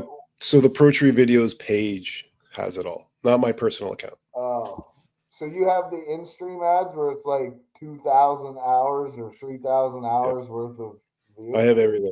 Yeah, I have all the monetization. So how much money are you making, motherfucker? Not very much because I only upload to YouTube. Oh, well, I fucking was making pretty good money off Facebook. It's a little bit. It's only like a couple $100 though. Couple $100, mother. In a month, that's nothing. I made 2 G's US in 1 month, and all I was doing was shit talking. Yeah, well, you have more content. I don't post very much on Facebook. I just post shit about YouTube. I haven't even made a couple $100 off YouTube. Yeah. YouTube is where my monetization is. Facebook is just for being social with my community. That's all. That's all it is for me. It doesn't make much money. Such a nice for what I do. Person. So humble. He is very humble. With your 3rd gen Camaro shirt on. Yeah. IROC. It's not even an IROC. That's like a 6er, man. Like it's got the 6er grill. I still drive it. Berlinetta? Yeah, I drive it. Berlinetta. Oh, 2.8? 2.8? Yeah. Ooh, too great. Yeah. The classy interior. Oh, yeah. I would too. I wouldn't lie. I drive any 3rd gen, man. That's my favorite. I should have one. They're all rotten. You look like you should have one. Oh, I love 3rd gens, man. That's honestly my favorite. T-top. Oof. All day. Ooh, T-top, yeah. 305. Come alive, 700 R4, baby. 3 12-inch jails in the back. Off the trailer and straight in your ass. Yeah, straight in your ass. Some road huggers on there, or Cooper Cobras with a nice white. What about the curb feelers? Oh, Bad Boy Club on the back window. Yeah. Kenwood. Oh, Kenwood. I can see it now, baby. Locally hated on the front window. No, that's too new, bro. Pissing on We Ford, go Calvin. nostalgia. Yeah, Calvin Oh, yeah. pissing on the Ford. Yeah, you got it. That's the shit I'm talking about right there. Yeah. Hell yeah, a little equalizer underneath the deck. Yep. Ooh, yeah, with the sliders. Little lights. Yeah, those are fucking old, bro. Hell yeah. And for anybody listening, that was actually a thing. We used It to was. have little equalizers we would put under the decks in the car that we could Yeah. control everything. Yep. That shit was gangster, man. That's It back when was. that stereo was big stuff. These days, like I don't know how those businesses stay in business because these factory stereos are just so good. No one does it, right? It's true. Yeah. Like The I helped a stereo kid, on my Dodge is fucking great. like just the factory. Oh yeah, It could be a little louder, but I mean, for what it is, but it's it is. fucking It's great. tough to. Yeah, it's not like it was back in our day. Like quick little story. Helped a guy put a stereo in a car a few years ago. He's like 19 years old. I'm like, how many of your buddies have aftermarket stereos? Out of 10 guys, I said. He's like, oh, 2, I think. I'm like, back when I was your age, like 8 to 9 out of 10 would have an aftermarket stereo. It was weird if you didn't have it. If you didn't, yeah, you had to have If you, subs. if you didn't have fucking 212s in the trunk, you Oh, were yeah. nobody. Yeah, exactly. Yeah. Yeah, if there's no bass, girls didn't want to get in with you. Yeah. They're like, If you It's didn't have when you're cruising down the road and all you hear is boom, boom, boom. oh yeah, the trunk And then- vibrating the license plate. And then when you hear the car pass, and all of a sudden all you hear is tweeter. It's just like, yeah, get low, get low, get low. Fuck, my car, you'd hear the license plate oh yeah, like flapping around. remember my right? Z24? I had like 16 blue LED, or they were neon bars back in the day. Like I Oh, was like yes. snow removal. Remember Tubes. that? I couldn't even see, man. I'd be driving around town. I couldn't see shit. Oh, it was all blue lights, bars everywhere. We all have that shit. Oh yeah, strobe lights in the headlights too. I remember that. Fuck, pulling the parking lot, shut Strobes, the headlights yeah. off, get the strobes Chris going. worked at the fucking dealership that I used to go test Yeah. drive cars at, and we never Yeah. even met. We Barg might have met. Automotive. Crazy. Barg. Yeah. I remember Barg. Yeah. Fuck. Barg. Man, I probably test drove at the Guelph location. I probably test drove like 11 cars, and then the one that was in Cambridge on Hesper Road, I probably test drove maybe 8 to 10 cars from there, and then I would that's all I did.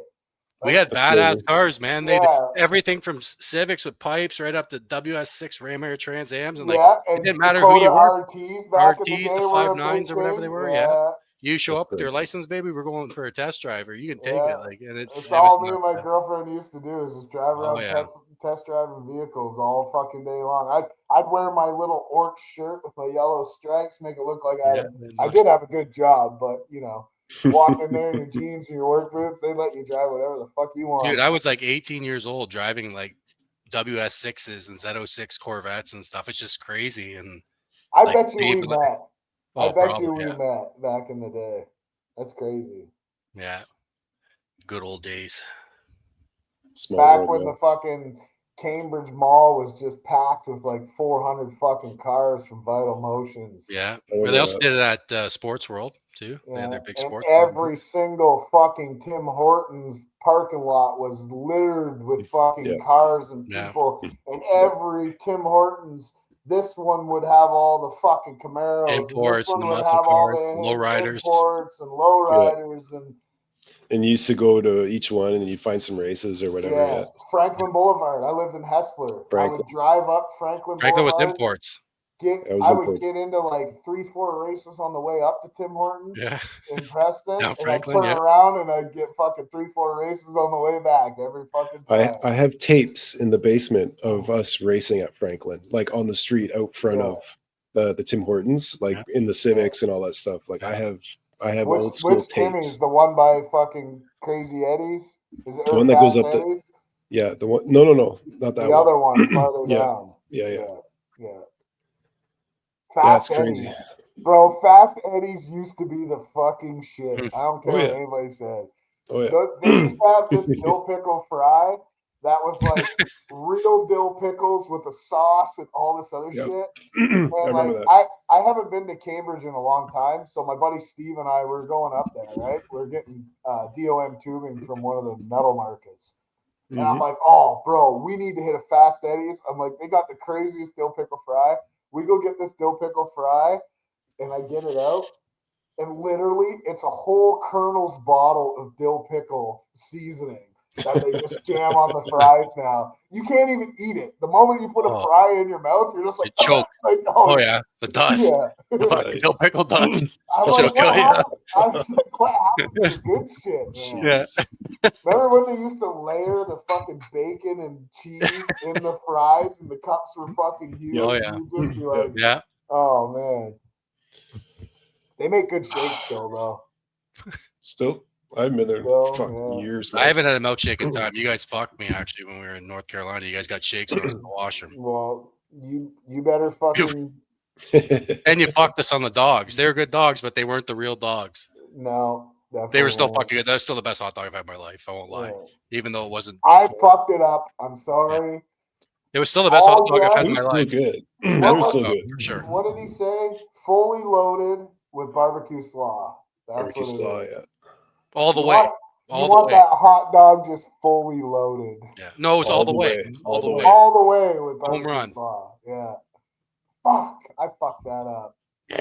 We'll get there. I'm telling you. We'll have to get Austin to we rip will. us there But again. that hot dog you thought Yeah, that we'll was be good, back you there. wait till you get it all the way. Yeah, shout out to Austin too if he's watching this for Yeah. letting us stay at his place there. I don't think I got a chance to thank him for that. It was pretty Yeah, sick. that was nice of him. Yeah. I need to get that motherfucker on here. He'd be a hoot to have. Oh on. yeah. He's No, he's good hilarious. shit. No, that was awesome. They let us link up there and stay there. And he's got the same attitude as me, but he's a little calmer. You notice that? He's chill. Like he's says, chill. he says He's what funny. he wants to Funny say, fucker. you know. He is funny, no filter, but yeah, he's funny. I like him. like, He's motherfucker, you always put too much Yeah. fucking boost in this car. I was dying, Ben. If you would have been in the RV, like you were down there filming, but oh fuck, he's like, I had it all ready. Trevor was busy fucking with Mo's car. I put my tune up in, good to go. And he's like, oh, I figured Trevor wasn't coming around. Galls it up. Then Trevor comes, give me that fuck. And but you see Trevor's fingers, man. No wonder he's always putting too much. He's got those big fat fingers, fucking turning her up. And you know what's crazy? He's like, oh no, it'll take more. It'll take more. Motherfucker, take more off the button. You know what's crazy is I went from being the most conservative tuner around to becoming greedy, and now I'm back going to my conservative ways. You got to be conservative. I learned the hard way that first year at Dig or Die, from the street going to the first round, and I got scared, even though I would have got spanked regardless by Chris Cook there. But I'm like, oh fuck, another 1,000 RPM on the leave.